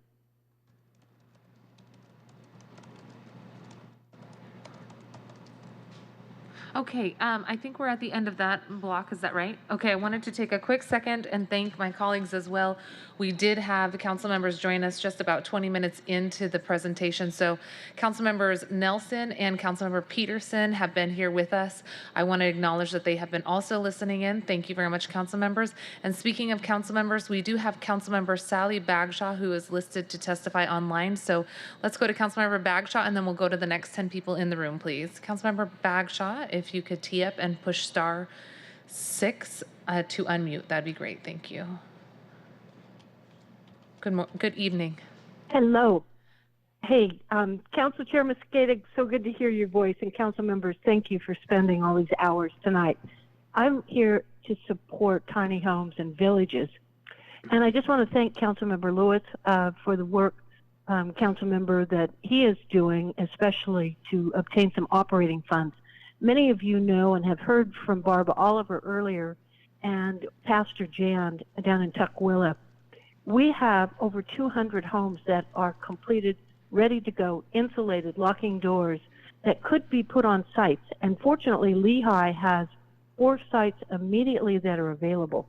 And, you know, we all support permanent supportive housing, and if we had enough of that, that's where we would want to put our money. But in the meantime, we need to get people inside. And just, I ask for your support, particularly to get operating funds for these 4 villages, because we could get 200 people off the street immediately. And if you talk with some of our case managers that'll probably be speaking later, and our first responders, there is such suffering going on in the streets right now, and this is one way we can solve it. So I want to thank you for letting me speak and appreciate all of your time and work. Thank you, Councilmember. Okay, let's go back to the folks in the room, please. Back to in-person speakers. Our next in-person speaker is number 11A, Maggie Haynes, followed by Zuki Pedro. I apologize if I mispronounced your name. Hello, I'm Maggie Haynes from Friends of the Market. Slightly different subtopic. I would like to urge you to remove the culture connector from the proposed capital improvements and remove any money furthering that study. And this would be option B under number 3.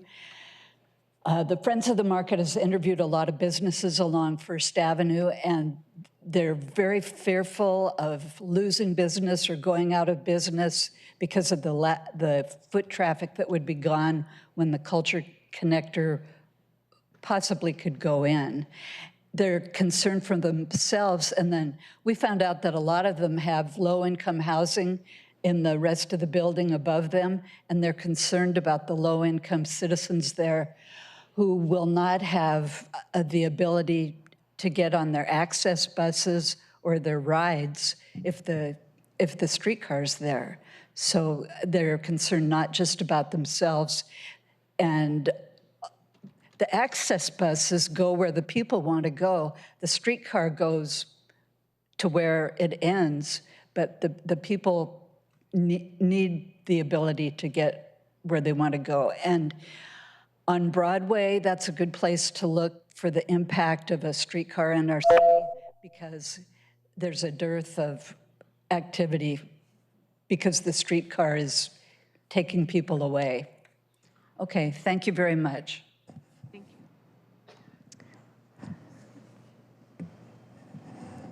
I believe it's Nizolki Pedro. It's number 11B. And then followed by Clara Cantor.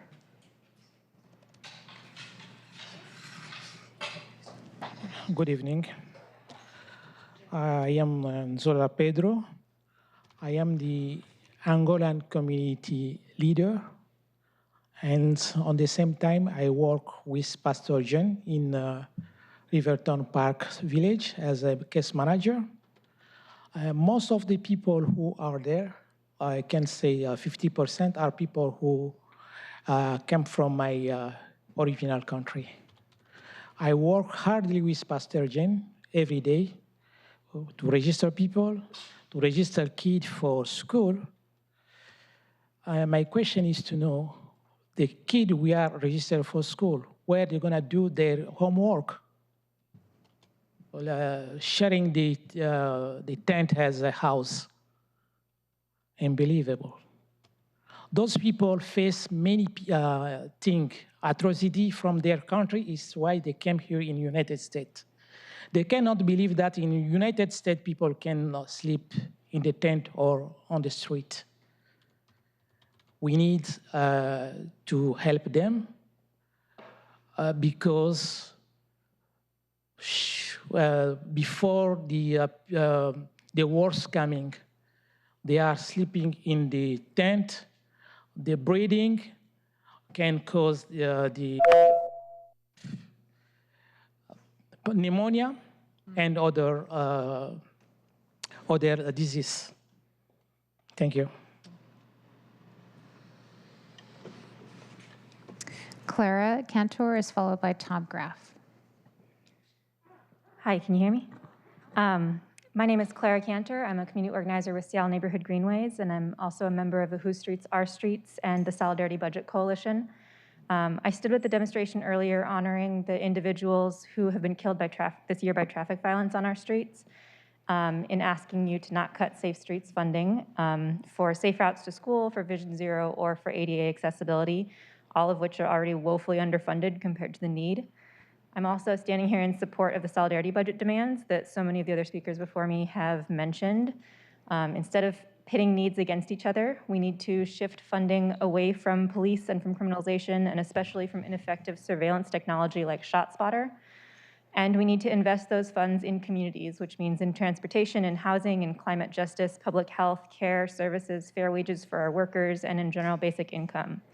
I'd also like to ask Council to prioritize passing new progressive revenue now so that we have access in time to, before the fiscal cliff approaches in 2025. Thank you so much.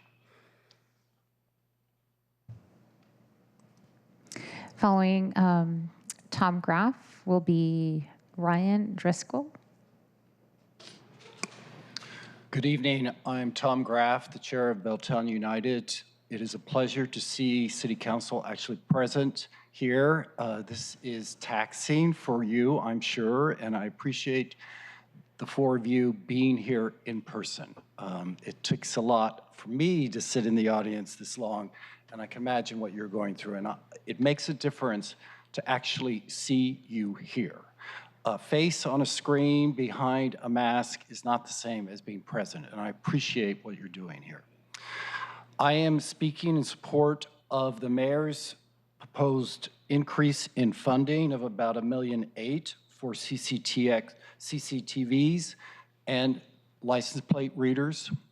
We have a serious problem. I think all of you are aware of it. I have dragged Sarah Nelson and Andrew Lewis and the police chief and everyone at the mayor's office down 3rd Avenue and down Bell Street, and we have drug addiction, drug dealing, murder taking place on our public streets. And it's not getting better, it's getting worse. The fentanyl death overdose rate in this county is unacceptable. And the poor people in our low-income buildings in Belltown are being preyed on by these drug dealers. I beg you to look at alternatives and follow the mayor's request. Next speaker is Ryan Driscoll, followed by, I believe it's Ty Bernard.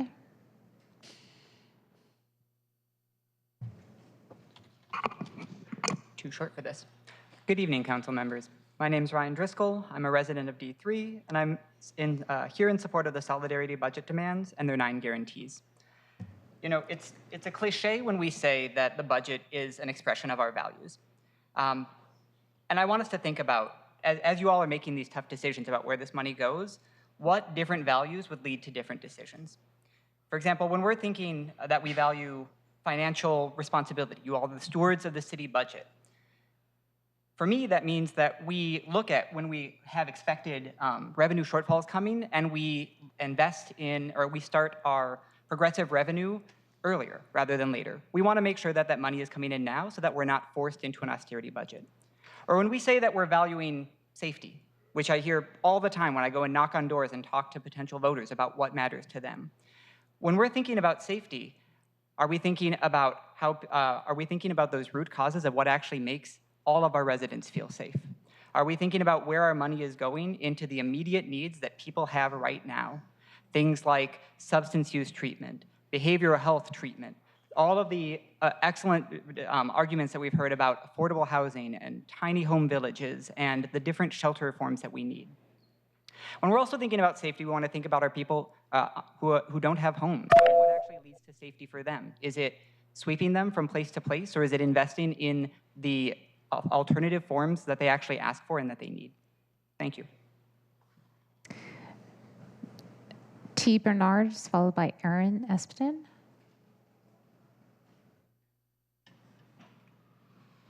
Hello. I work at a local mechanical engineering firm as a sustainable building engineer. Every day I help clients design efficient buildings and satisfy clean building standard requirements. We need increased funding for the Seattle Green New Deal and other city sustainability programs, specifically the creation of a robust green revolving fund to address the split incentive of long-term capital investment. To quote from the Green New Deal Advisory Board, when the city prioritizes climate justice, it is also prioritizing racial and social justice. Frontline communities are currently experiencing cumulative impacts from multiple climate stressors. These are going to get exponentially worse for all of us. As an expert who does this work every day, we are not on pace to meet our Seattle's stated emissions reduction goals. But let's focus on what we can do instead. We can be an inspiration, provide optimized investments to these green initiatives, meet our stated emission goals, and give Seattle a legacy for future generations. We desperately need housing now, as we can all agree, but this is future housing which will outlive all of us. It needs to be and can be sustainable. The engineering is there. The design work is there. It's more of a funding thing. It's an opportunity we don't have the time or funds to squander. Everyone faces budget constraints, whether it's private or public entities, and sustainability is always the first thing to get value engineered out and removed from the budget. Seattle's a rich city in a temperate climate with political support and aggressive energy code. If we can't be net zero emissions, who can be? Thank you. The next speaker is Aaron Epstein, followed by Pastor Lawrence Willis.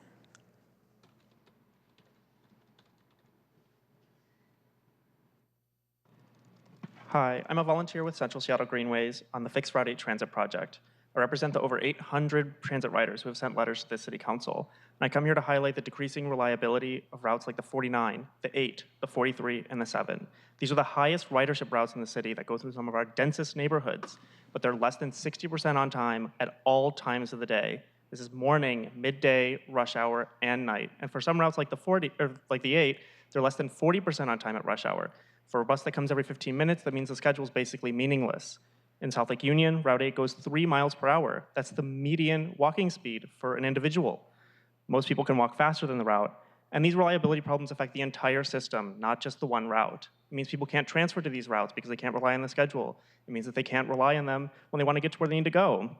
And I come here to urge you not to divert transit levy money away from transit projects. We have so many routes that need help in this city, and we don't need to divert that money to roads and bridges. The levy was approved by over 80% of Seattleites. This is the most popular vote ever approved in this city because people want fast, frequent, and reliable transit. To meet our climate goals, increase livability in the city, and reduce congestion, we need to invest in these routes. I urge you, please keep transit levy money in our transit projects, and please prioritize our transit network in this budget. Thank you. Pastor Lawrence Willis, followed by Peter Condit.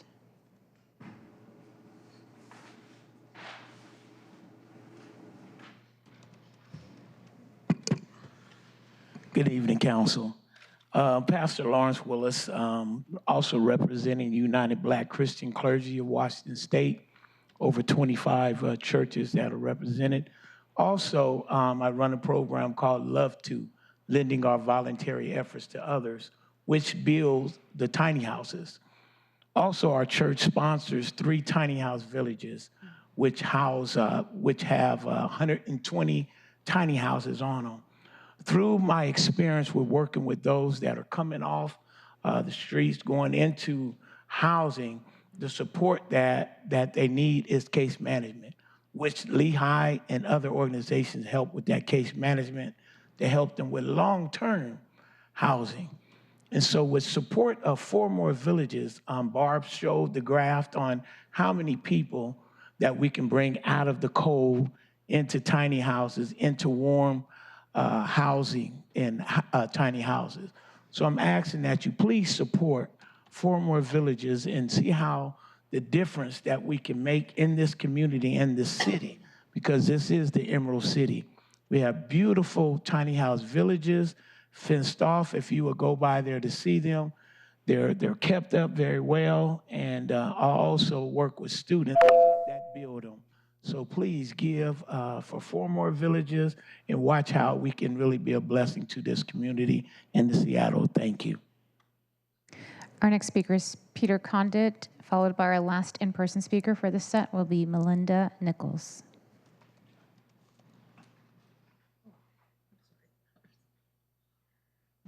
Good evening, Council. My name is Peter Condit, and I support the Seattle Solidarity Budget Priorities. I'll start by addressing my District 6 representative, Councilmember Strauss. When I see defund the police was a mistake, I see you wishing the 2020 protests in support of defunding SPD and resourcing community had never happened, because now it's harder for you to get elected.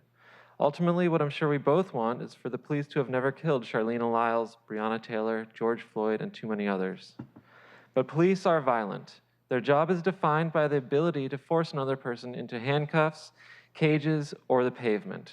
It's all violence, and people die from it. Council should not allow SPD to hoard power by keeping money for positions they don't intend to fill. Last year, you took partial action to correct it. Last year's budget abrogated 80 Ghost Cop positions, but let SPD keep funding for another 120 positions worth $17 million. When Councilmember Herbold was voting in favor of the partial abrogation, she mentioned that an additional 40 Ghost Cops had been identified, but those were left untouched. My ask is that you defund SPD by last year's $17 million, defund SPD by the value of the Ghost Cops still left, and restrict SPD from purchasing ShotSpotter, rebranded as Sound Thinking. Instead, be leaders in proactive, nonviolent solutions. Here are some ideas: guaranteed basic income, safe injection sites, road diets, sidewalks, progressive revenue, and of course, housing. Thank you for listening. We will now go back to remote speakers, and we only have 8 remote speakers present for this next block. And the next speaker is going to be Andrea Kranzler. Oh, my apologies. Hi, Melinda. My apologies. We do have one speaker, is Melinda Nichols. My apology. And then we can go to Andrea Kranzler. Thank you so much. My name is Melinda Nichols. I'm the chairman of the board for the Low Income Housing Institute, where I have volunteered for 26 years. And I worked for the city of Seattle for 28 years. So I am connected with both. And I wanted to ask you for supporting the 4 tiny house villages. Those are the imperative thing to do. They're not the most expensive thing, and in fact, what they provide makes it cheaper than almost any other thing that we can do. And people can say the houses are too small. So what? They're 100 square feet, but they have their own door with a lock. They have heat.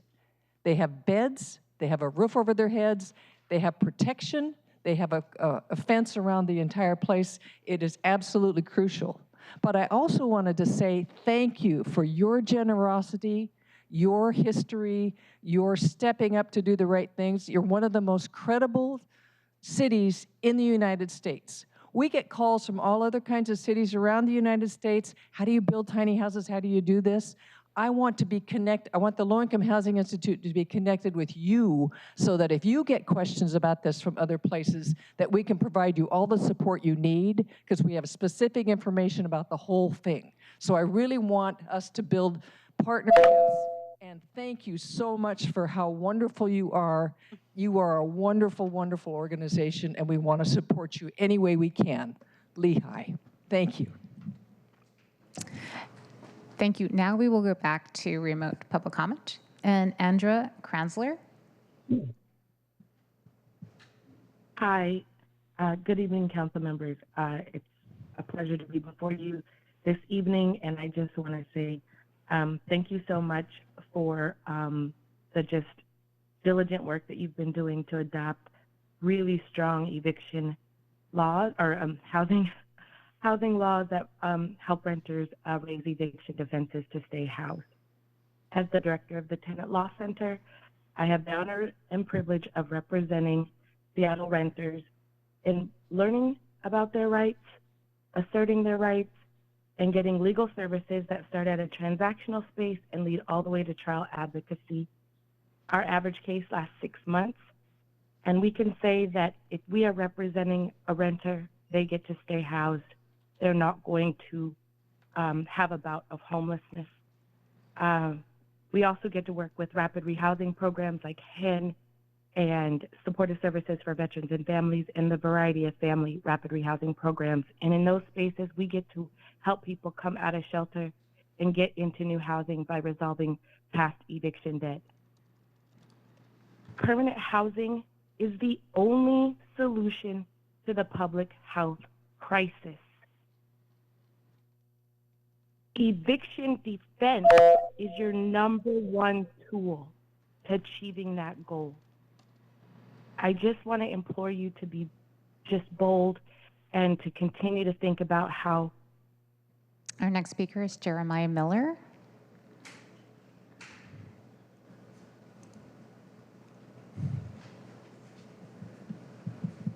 Thank you for the opportunity to comment.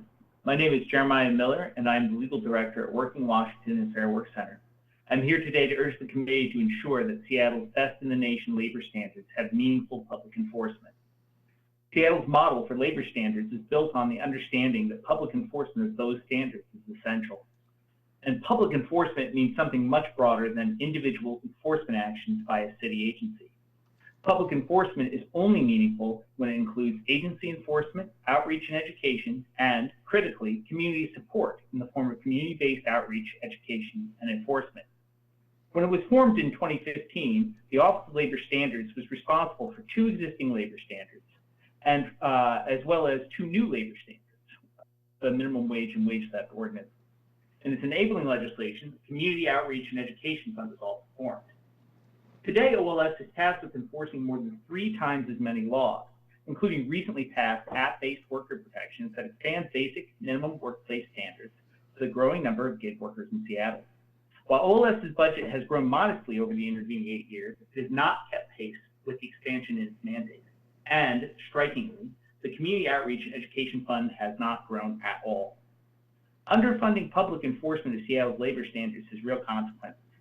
As an interested community partner with OLS, we see many people that the agency cannot reach.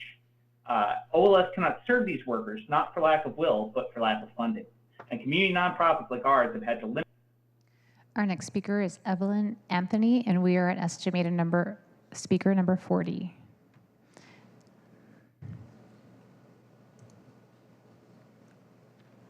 Evelyn? Hello? Can you hear me? Yep. Yes. Hello? Good evening, hi. You can hear me now? Yes, we can. Oh, okay, thank you. Okay, peace, love, and light to everyone here tonight. My name is Evelyn Anthony. I'm speaking on the need for stronger enforcement of renters' rights and the need to expand those rights by supporting an Office of Rental Housing Standards.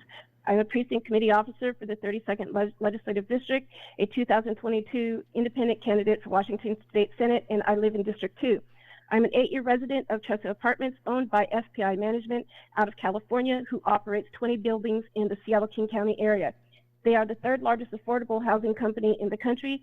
They are currently facing class action lawsuits such as United States versus FPI Management. They made over $4 billion last year off of taxpayers and low-income people. They should not be allowed to do business in our city, a city that has a commitment to excellence because our county is named after Dr. Martin Luther King. Chessa Apartments is one of the worst tax credit buildings in the city with over 1,000 complaints filed with SDCI.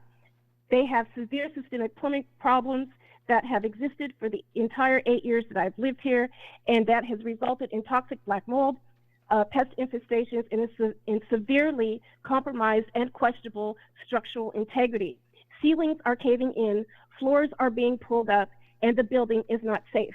What is the point of building affordable housing if the buildings are not properly maintained or required to use high quality construction and plumbing materials for sustainability? You have working families, one maintenance crisis away from houselessness, and that is unacceptable in Martin Luther King Jr. County. Thank you.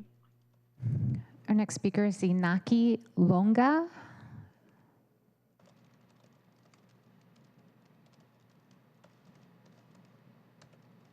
Inaki Longa. Hi, my name is Inaki Longa, and I'm a resident of District 3. I live on MLK Junior Way between Union and Cherry Streets. I would like to request that the council allocate budget resources to improve MLK Junior Way in D3. Our street faces several issues, including excessive traffic speed, high noise levels from vehicles, and safety concerns for pedestrians, cyclists, and residents. Although the posted speed limit is 25 miles per hour, many vehicles drive much faster, leading to constant noise disturbances that affect our sleep and health. I urge the council to take immediate action to address these issues by implementing measures to slow down traffic, such as the installation of speed bumps. Additionally, I believe that the introduction of protected bike lanes on MLK Junior Way, similar to the project recently initiated south of Jefferson Street, would greatly benefit our community. I request that the council begin planning the extension of these bike lanes north of Jefferson Street, ideally reaching all the way to Union Street. These bike lanes not only promote safety for cyclists and pedestrians, but also help reduce traffic noise and speed. In conclusion, I urge the council to prioritize efforts to reduce car speed and noise pollution on MLK Junior Way in D3 for the well-being and safety of our community. Thank you for your attention to these important matters. Our next speaker is Susan Dosikal. Hello, my name is Susan Dosikal. I am a member of Teamsters 763 and also of Organized Workers for Labor Solidarity. After listening to all the speakers tonight, waiting my turn to speak, I think it's clear that we have a lot of worthy causes all asking for your attention. To me, the similar theme is that as one of the richest cities in the nation, we really need to tax the rich to pay for all these vitally needed services. I specifically wanted to speak to the negotiations with city workers. Many of the departments have 14% vacancy rates because the city can't keep or attract workers. And Seattle residents will continue to see the quality of services deteriorate because of these longstanding vacancies. So city residents and workers have a common cause. City of Seattle workers need to earn enough money to live in Seattle. Many employees, especially the lowest paid, like administrative assistants and cashiers, which are overwhelmingly women and people of color, commute long distances because they cannot afford Seattle rents. And also, outdoor workers need clear guidelines and more protections during heat waves and wildfire smoke. I hope Our next speaker is Floribert Balama.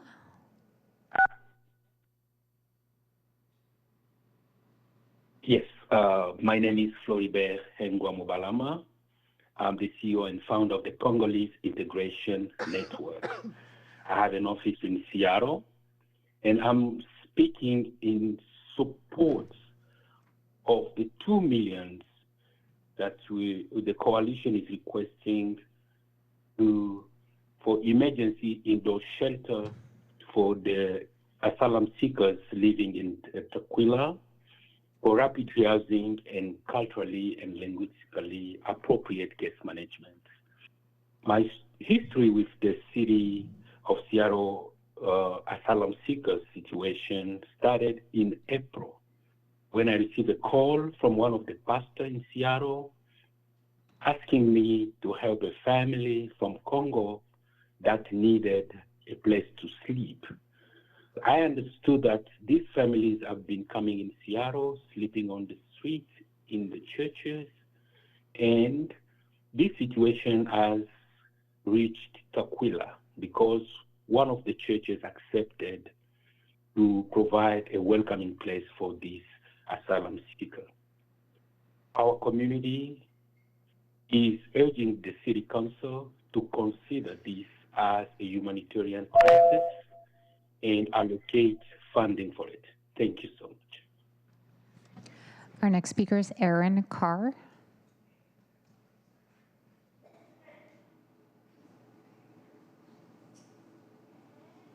Hi, hi everyone. My name is Aaron Carr. I am justice and equity consultant for organizations and a strategist, and also just a community organizer, healer, do a lot of things in Seattle. But I just generally wanted to call in and just share kind of my support of the solidarity budgets, basic income and their demands. And what I've learned about justice work, it's really important to name that, like, sometimes we see justice as something that's far away, that only works with certain conditions in place, but justice is about oppressed, harmed, or marginalized people getting their needs met. That can happen in big and small ways, and this basic income is such an important way for us to meet the basic needs of our community members and actualize justice in this moment. The last thing I would say is that it's important to remember that, we say that we need to center folks furthest from justice to folks, who are most marginalized in this work because they feel it before we do. Like, knowing that our community is unsafe and unwell, we might not feel that right now, but we're seeing it in our community. And so it's so important to take action now. If you care about your family and your neighbors and the people you care about most, you'll support the folks that you don't know as well because they feel it, they know what's going on. And this is really an important step in us ensuring safety and protection for the greater Seattle area. So I'll yield the rest of my time, but thank you all so much for hearing me. Our next speaker is Laura Lowe.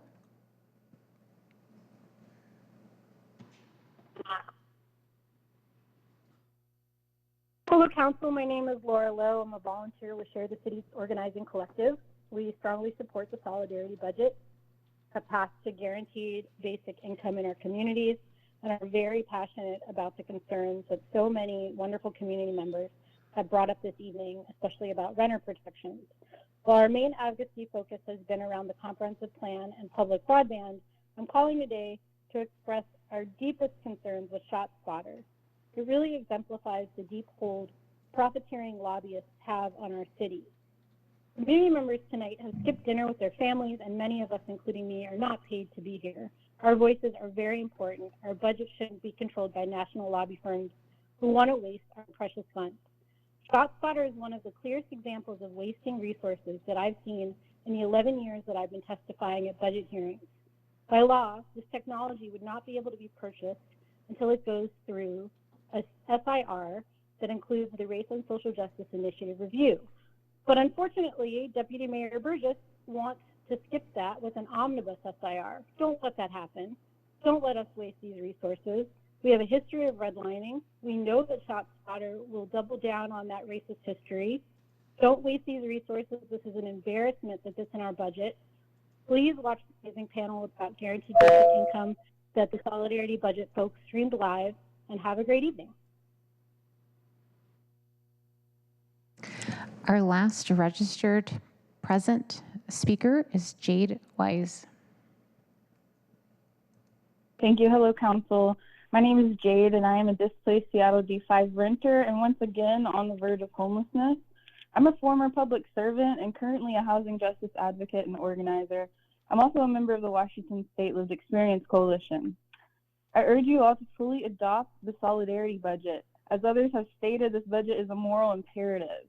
Not only is it a moral document, but it is a sustainable, logical strategy to address the myriad of public health issues the city faces, such as the housing and homelessness crisis and the drug crisis. The solidarity budget is a common sense and evidence-based. It's not full of mere band-aids and symptom exasperations like in the mayor. Speaking of exacerbating systems, please stop wasting millions of dollars on the inhumane, illegal sweeps that are currently happening weekly. Our siblings and community members living outside deserve to transition into housing with dignity. All evidence shows that sweeps are a tragic barrier that moves folks further away from accessing treatment and other vital services. Sweeps also force people to move away from the community they are most connected with. People are dying and severe cold weather hasn't even arrived yet.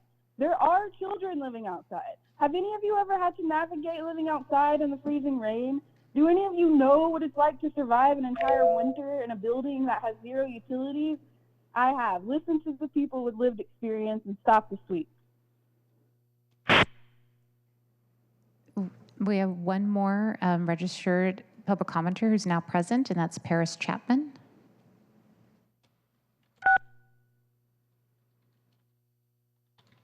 Hello, my name is Paris Chapman. I currently live in District 7 and I work in District 3.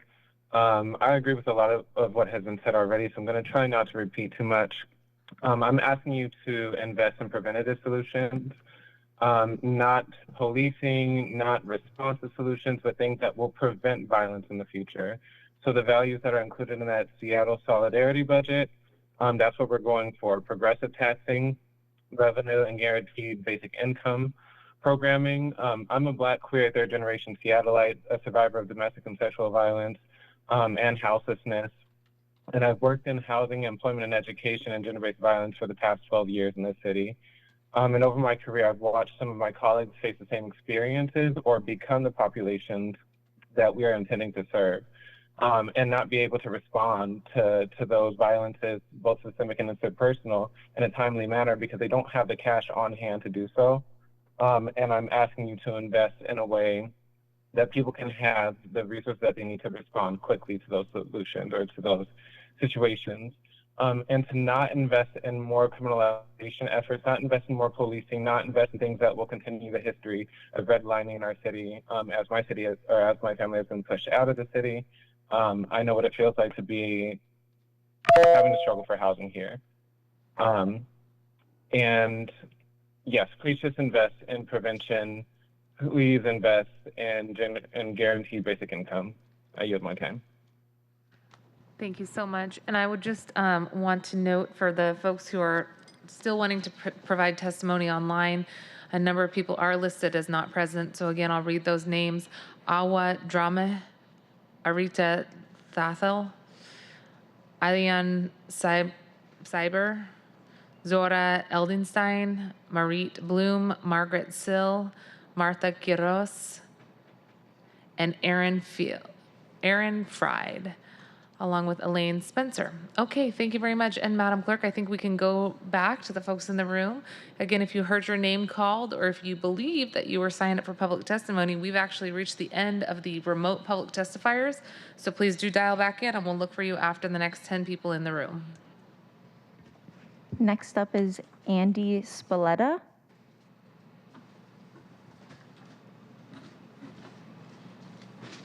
Heather Pill.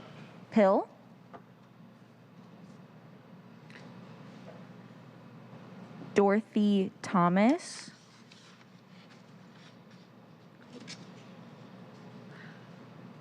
Good evening.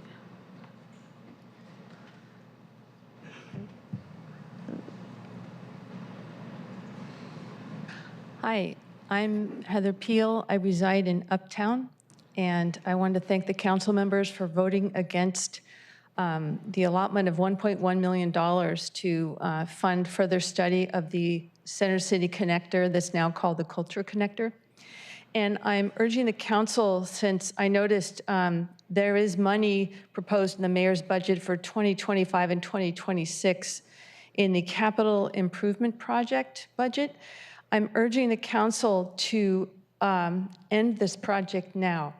The reason why I'm asking you to do that is because First Avenue is not wide enough to accommodate this use there has not been careful study by the city of Seattle of how it impacts Pike Place Market or the small businesses along First Avenue's alignment. This is a special ecosystem that has grown up around that road. And the deletion of loading and unloading spots along First Avenue, along with the elimination of most left turns, is greatly limits the ability for small businesses to load and unload at the curb, and also, as Maggie Haynes stated earlier, for mobility impaired residents to be picked up. This project would put the Showbox out of business, and I know you cared enough to put it in the historic district temporarily. Thank you. Thank you. Next, we have Dorothy Thomas. Hi, my name is Dorothy Thomas, and I'm with Lehigh Low Income Housing. Can you pull it real close to you? You don't mind? Maybe this one. Who? This one? That one might be a little better. Hi, my name is Dorothy Thomas, and I'm with Lehigh Low Income Housing. I'm a shelter organizer, and I used to be a client. I've been with them, working with them for 2 years. I stayed with them for 5 months, which was wonderful because I was sleeping in my car, trying to go to work every day as a woman, you know, out there scared, didn't qualify for some of the other shelters. So when I got the opportunity to go there, it was like wonderful. I had my own space. You know, I could go in and I could relax and feel safe. Not only that, they gave me an employment opportunity. I've been working with them for 2 years now. So I'm advocating for the tiny houses because I think it's a great idea, and it helps people of all races, color, creed, disabilities. They don't care, they're there to help, you know, and you really feel safe there. You know, you feel, I did. I felt safe, secure, and now I've been in my place. I even live in one of their buildings, and I've been there almost 2 years, and now I'm taking the next step. So I'm advocating big time for the tiny houses. It really does help. Thank you. Thank you. Next, we'll have Brenda Hernandez. Okay. Palmira Figueroa.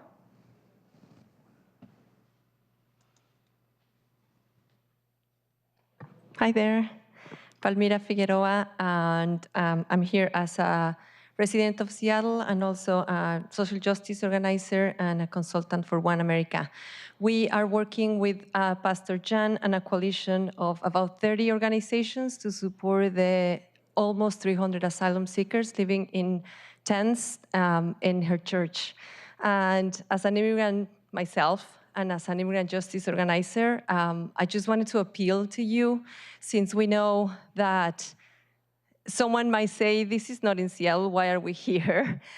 It's not only because the employees of Seattle have dropped people down there, but because this is a regional issue.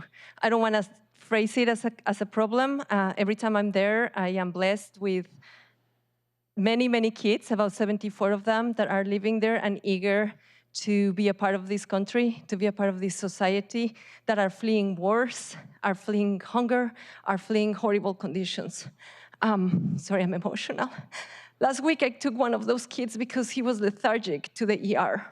And I spent a night with his parent, with his dad, that just came from Venezuela in horrible conditions. And he told me all about his journey. And so I just want to plead with you around, this is not an issue of one city in our state. This is a regional issue, a humanitarian issue, human rights issue. Please add money to your budget for them. Thank you. Next, we'll hear from Isaac Lucas. Tara Camp.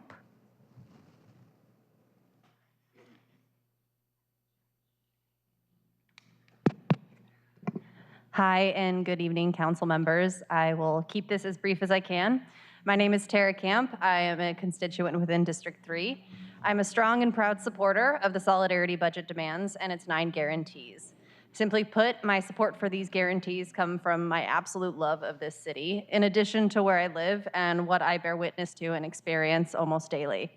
Incomplete streets and sidewalks, smoke-covered summer skies, and a shocking lack of housing for my unhoused neighbors within Capitol Hill. These are just a few of the things that I bear witness to. As I stand here and utilize my power of voice as a constituent, I implore you to recognize what power you would have on making a positive, just, and equitable difference within our city by approving and implementing the solidarity budget demands when crafting next year's budget. Thank you for your time and attention, and I yield the rest of my time.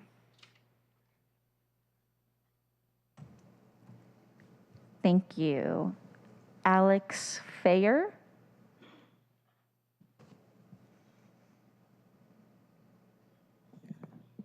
Good evening, council members. I'm Alex Fayer, and I'm here speaking also on behalf of Seattle Indivisible.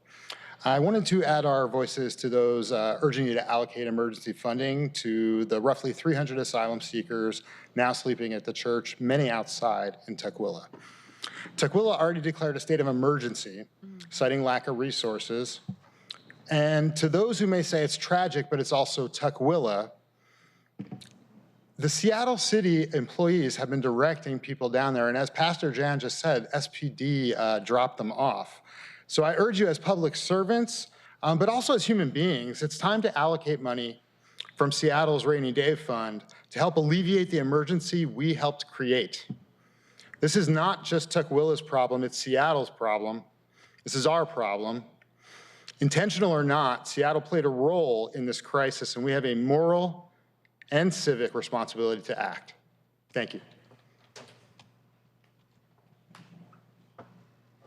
Thank you. Next is Peter Hoopy.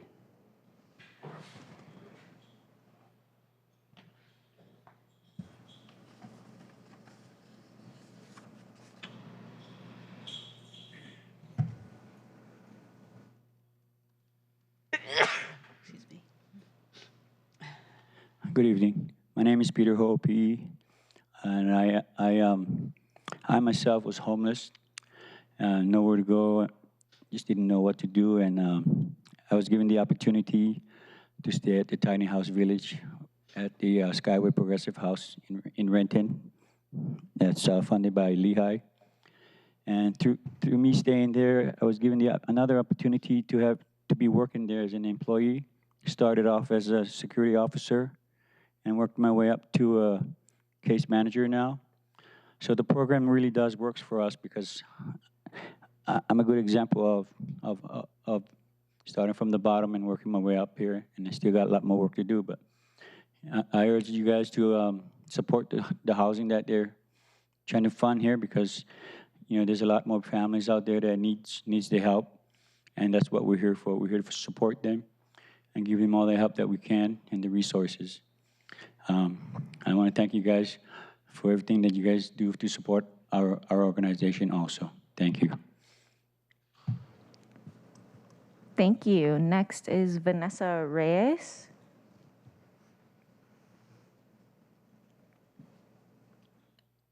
Good evening. My name is Vanessa Reyes. I'm the policy manager with the Washington Immigrant Solidarity Network.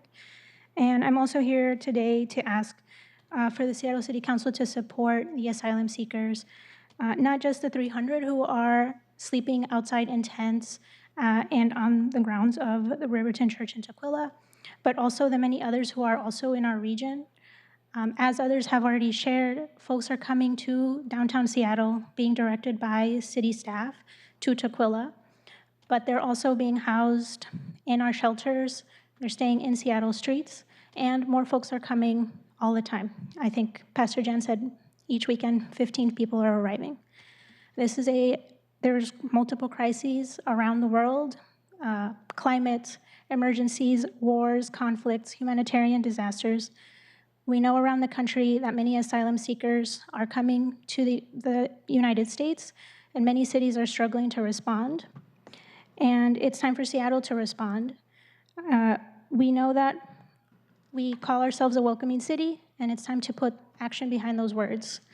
We need emergency shelter for folks so that they are not staying on the streets, and we need culturally and linguistically relevant support that asylum seekers, for legal and other reasons, that's different from folks who are chronically houseless.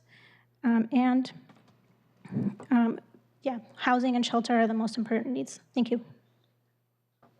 Thank you. Next, we'll hear from Kyla Evans.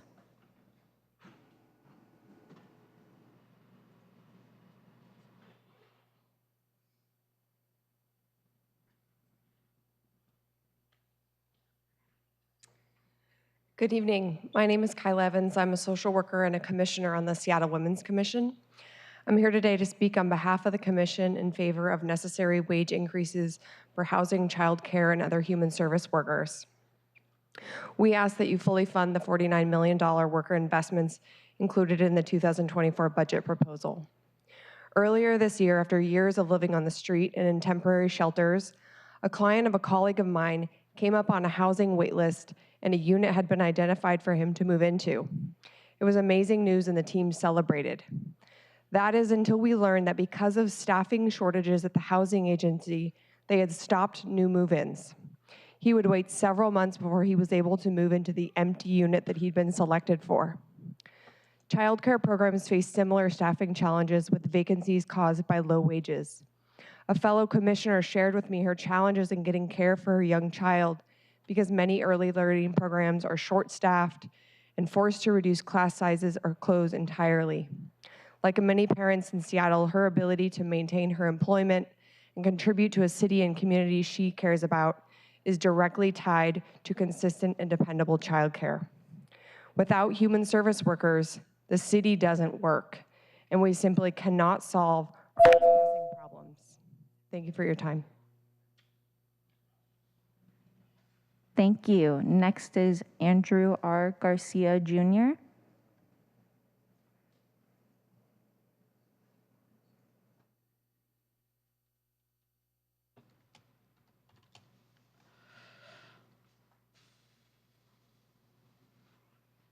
Hi, I'm here on Lehigh for tiny homes.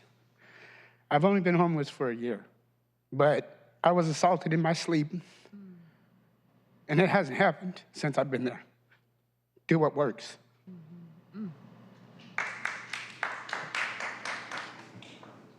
Thank you. Emily Gaggia.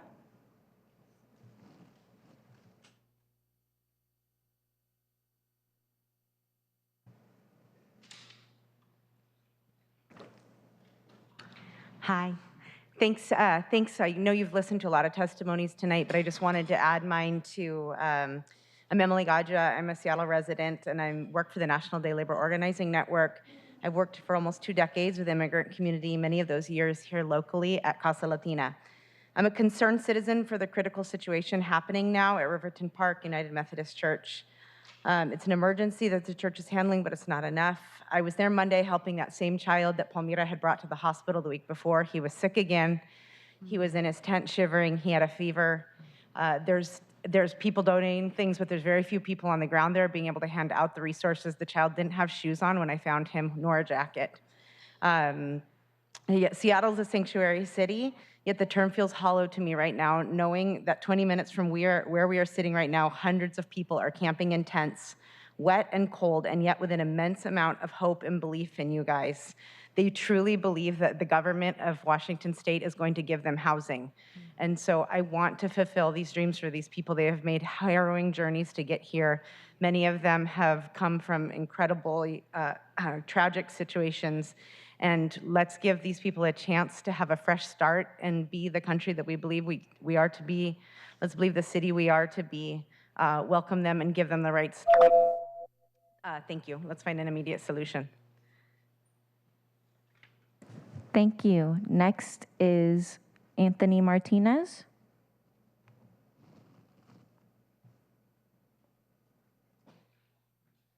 Heather Rosewarn.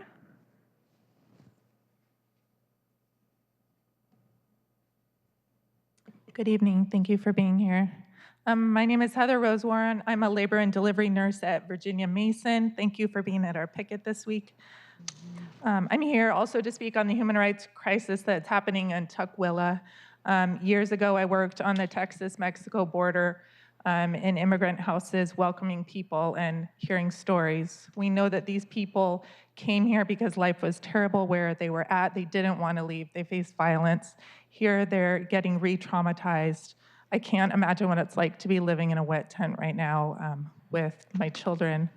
I'm really concerned for the 11 pregnant women that are not getting the kind of prenatal care. I'm concerned for their babies that aren't growing the way they should. We are not going to know if they have a preeclamptic crisis, if they have uncontrolled diabetes. It's not just the health right now, it's the health for these children, the mental health resources that they need. Thank you for listening. We are requesting $2 million in emergency funding. It's a lot of money, but there's a lot of need, and I believe in our city. We are a city of immense wealth and resources and kind-hearted people and smarts, and we can do this. Thank you. I just wanted to interrupt real quick and make a quick comment on this, given the urgency and the emergency that we see in Tukwila. So thank you to the folks who come to testify today. This has been on my radar since Director Hamdi Mohammed from the Office of Immigrant and Refugee Affairs flagged it for me last weekend. And my staff has also been trying to participate in at least 2 of the meetings that have happened. I'm gonna, and thank you to Palmyra for coordinating this, I'm gonna come by on Saturday at noon in case any other council members would like to come. My hope is that members of the mayor's office will be there. I know Director Hamdi Mohammed will be there, whether she's wearing their director hat or the port commissioner hat. I know this is a priority for them, and she's been also actively looking for any additional resources possible within their budget. I appreciate that there's an ask here for the 2024 budget and also understand the urgency of doing something now. So to the degree that we can work with the mayor's office and the existing departments on existing underspend that is available ASAP, that's also a priority. And thank you for flagging the $2 million ask for 2024. I was not aware of the dollar amount being asked before, but I will absolutely continue to work with you all before the budget's finalized to see what additional resources we can, in addition to King County, identify for this ongoing emergency. So again, if council members are interested in attending with me Saturday at noon, and in addition to that, Director Hamdi Mohammed would be there as well. I just want to underscore the importance of this conversation outside of investments for next year, the emergent and humanitarian crisis that we're seeing in our own region, especially with SPD bringing people from our own city to another local jurisdiction. So I just wanted to interrupt to announce that, and if anybody's interested in attending as well, we'll make sure to share information. Okay. Thank you so much. Let's keep going, Madam Clerk. Next is Jeremy Berman.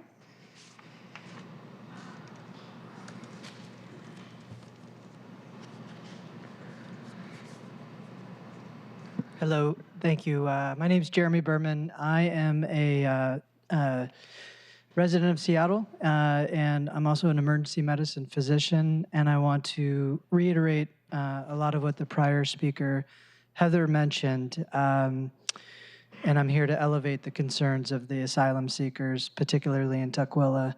And as a resident of Seattle, as a physician, as a human being, I have a lot of concerns about the health, safety, and wellness of this population that's living in Tukwila in tents.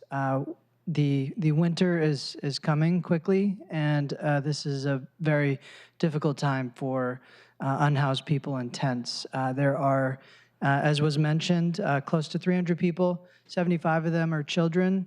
A number of infants and 11 pregnant women. There will be more children like the one Palmyra brought to the emergency room with illnesses, with COVID, with other viral symptoms that are going to be concerning. And so I appreciate what Councilmember Mosqueda just mentioned around prioritizing this, and I think it's of the utmost importance. So thank you all. Thank you. Next is Raphael Lusk.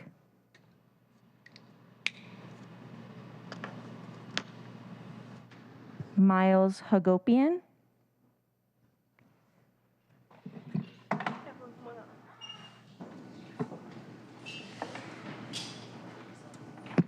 Hi, my name is Natalia McConnell. Miles is right here. He's going to speak in a little bit.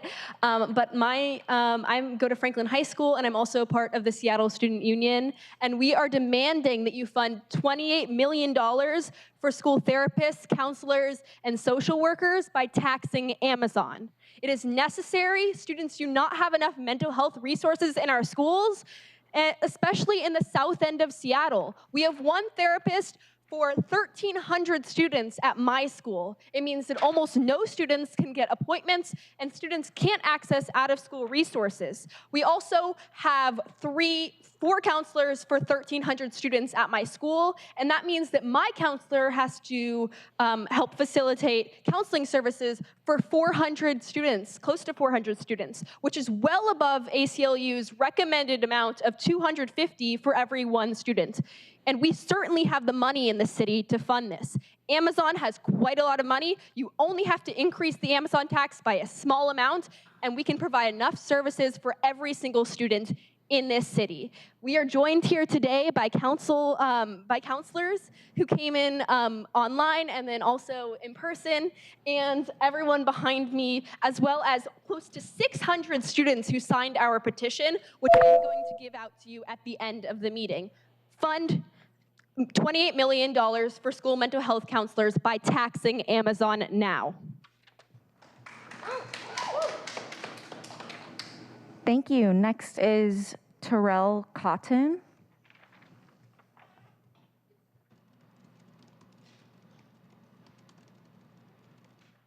Andrew Constantino. Martha Lucas.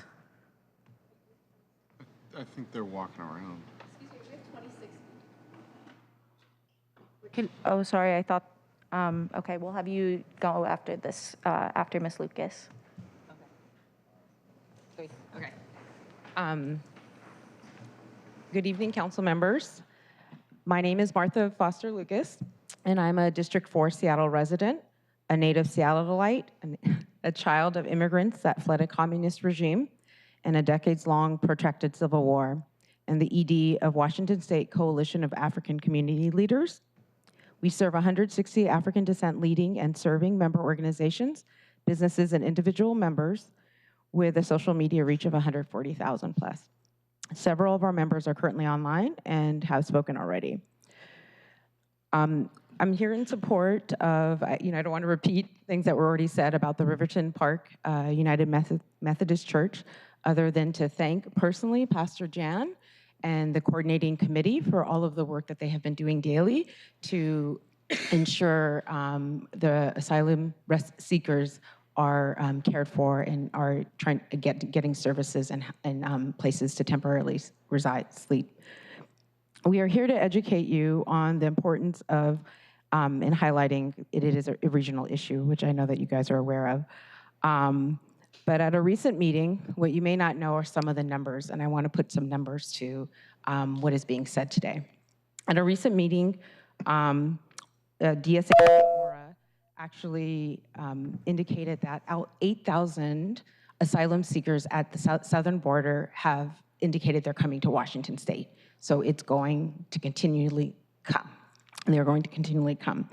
Another thing that you're not seeing are the invisible migrants. I'm sorry, I just need about 10 more seconds. Okay. And those are from our largely undocumented immigrants that are here, that are of African descent, that are housing a lot of asylum seekers that you're not seeing. And they are in the city of Seattle, Kent, Federal Way, and as well as Auburn. So it is a regional problem, and it's about to explode because my leaders are saying, or our leaders are saying, that they cannot handle anymore. And just last week we had 30. So I just want to emphasize that, because of cultural pride and some other things, you're just not seeing them all, but it is going to happen. And lastly, I want to reiterate what Vanessa said as the 3 solutions. And just bring the voice to the importance of culturally appropriate housing options. My community similarly fled in the 80s and the 90s, a similar situation of war and violence. And to rip them apart from their families or separate them is a huge problem. So please consider the indoor shelter, where up to 300 people can be. It's not the best solution, but these families are large. And again, to separate them when the kids are often serving as interpreters, and the parents and the guardians are, babysitters as well as other I need to have you wrap it up. I'm sorry. I know the urgency of this. Thank you so much for your testimony today. And I think that we had one more person who accidentally. Could you please state your number on your sheet there? 26B. Thank you. We'll get that noted. Hi, my name is Miles. I come to you as a black student in SPS at Franklin High School and a member of Seattle Student Union. And I'm going to give it to y'all straight. We live in a city with Amazon. Can we please start the time? Amazon, Starbucks, Boeing. And the fact that we're out here asking for money for counselors and therapists is frankly outrageous.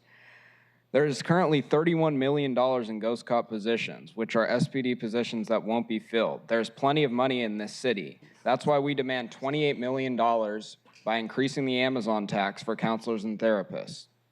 We're in solidarity with counselors and therapists that are being understaffed and overworked at our schools. If this council cares about the well-being of Black, brown, and queer youth in this city and specifically in the South End, then they will listen to our demand and listen to all the youth that have came out.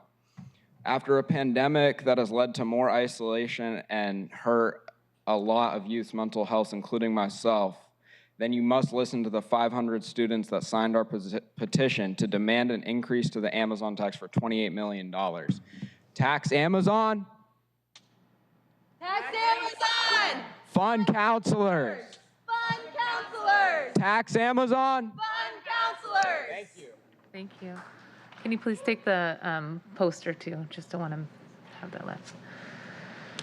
Okay. Up next, Can you we grab the have poster?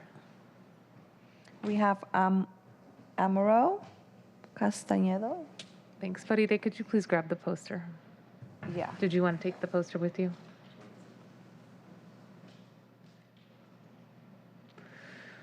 Okay, sir. If you'd like to, thank you very much. You can come on up. I think it's Andrew Constantine. Both of you. There you go. Go ahead, Andrew. I'm sorry. Which one works? Andrew Constantino. Hello, my name is Andrew Constantino. I'm an outreach worker for homeless services in D7. It's unbelievable to me that this budget doesn't include the creation of any new tiny house villages. Every single day, unhoused folks in need ask me how they might get into a village, and the honest answer is that it has become nearly impossible because they're always at capacity. The city knows we need them as they reserve all the openings in order to conduct sweeps. This leaves folks asking for help but not staying at high-profile encampments out of luck. I myself stayed at one of the first villages a few years ago while homeless, and it was the single greatest intervention to help me rebuild my life. I remember Chair Mosqueda visiting my little house and taking a tour. Let's stop waiting for the KCRHA to reinvent the wheel and build more tiny house villages now. Thank you. Okay, up next is Jim Margard. Good evening. Howard Anderson. I am here speaking in behalf of the market, friend of the market, and also a historic developer in the market with properties there and on 2nd Avenue. I'm here to oppose the cultural connector. $300 million is probably a starting number, and there are hard unknown costs that are going to be passed on to the people that are down there, work down there every day, and the disruptions. We should retain First Avenue as it is today, not allowing the streetcar to create another transit corridor. This is not a form of transportation that the city needs. There's other ways to solve that. I'll get to that. The loss of First Avenue's capacity will impact and be felt by all parties on the major streets surrounding the area.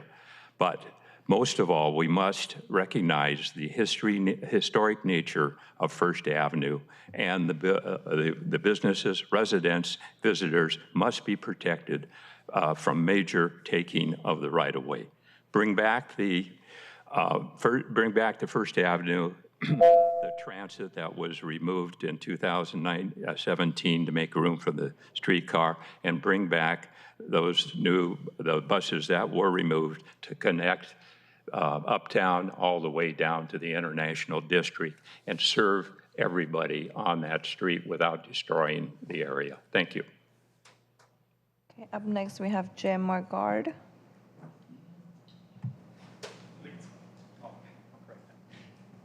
Evening, Council.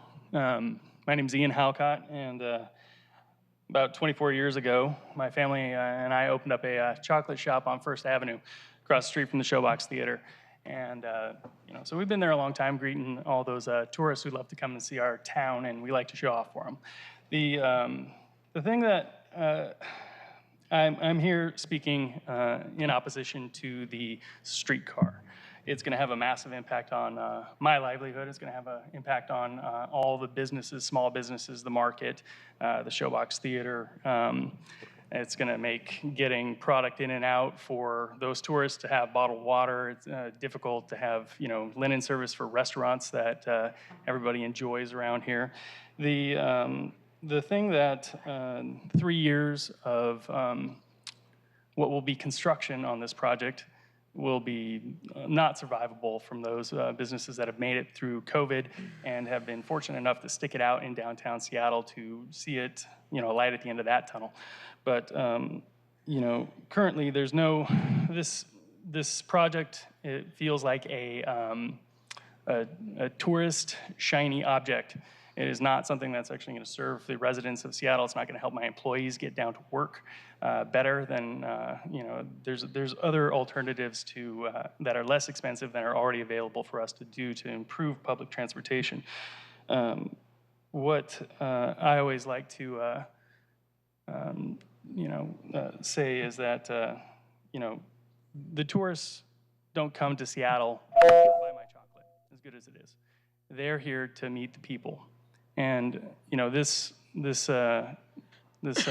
transit project will take us off of First Avenue, and they will no longer, we won't be here to actually be there to say hello to them. And I'd like to continue doing that. So thank you for hearing my comments tonight. Thank you.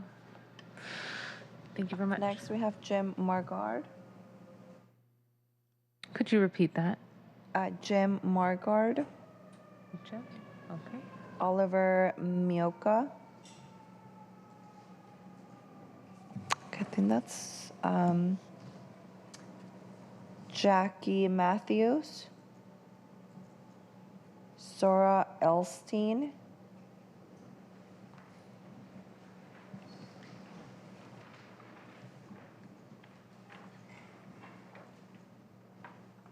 Hello.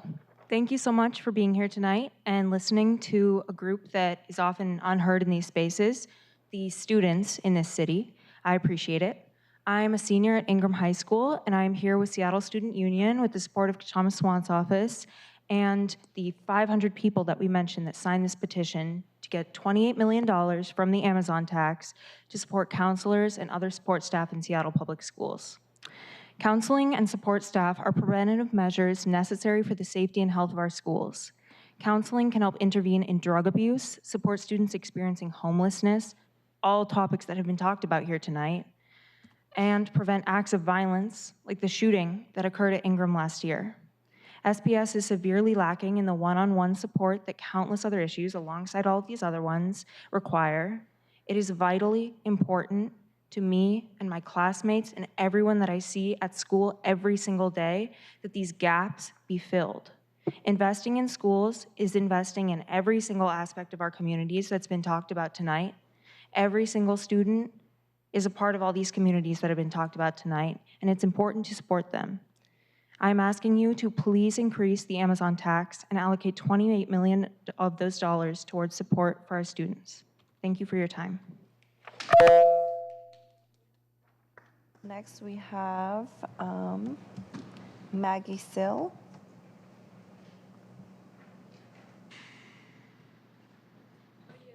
We have 33B here. Let's keep reading through the names just because there might be some other folks here. Did you say Maggie? Yeah, Maggie.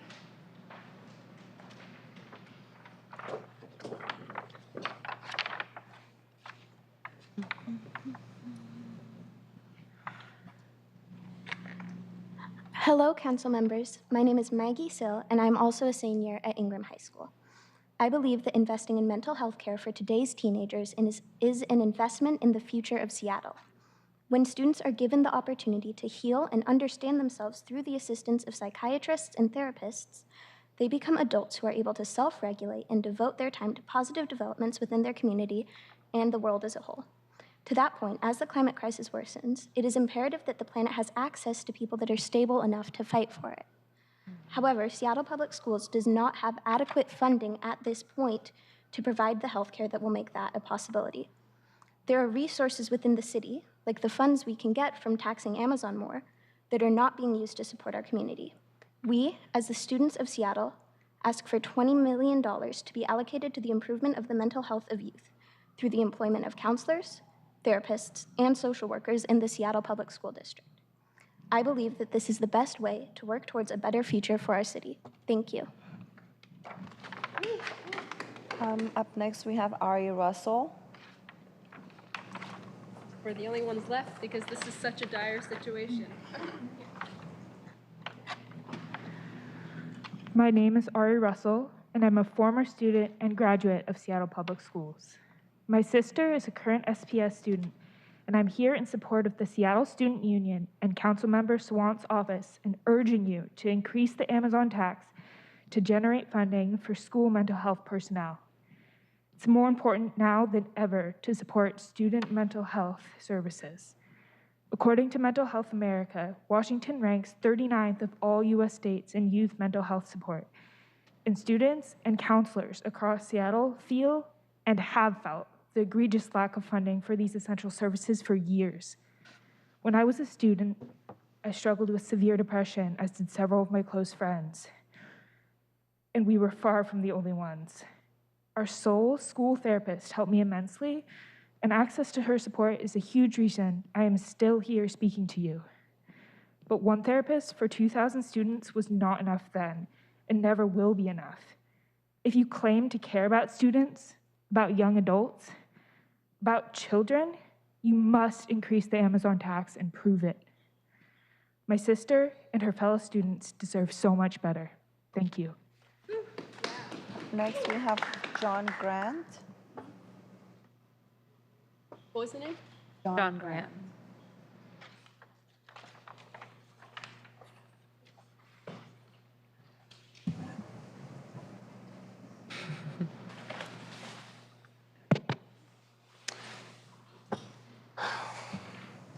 Good evening, council members. My name is John Grant. I'm the Chief Strategy Officer with the Low-Income Housing Institute. Thank you so much for your time today to listen to the needs of our community members who are homeless. We have heard loud and clear the need for more shelter options, and we encourage you to expand tiny house villages, but we also need to keep what we have. The mayor's budget cut $2.5 million out of our budget. That's essential behavioral health funding and operational supports that we cannot run these villages without.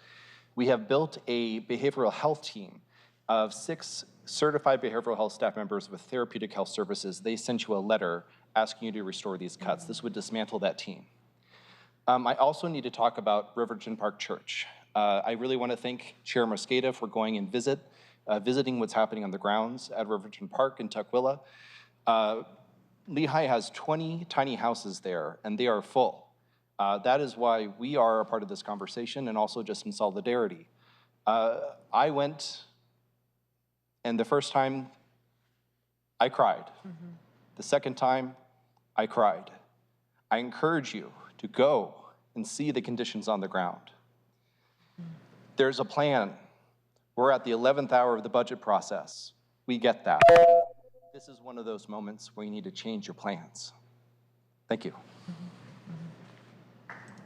Up next, we have Nick Sattel. Anastasia Workman. Merritt Bloom.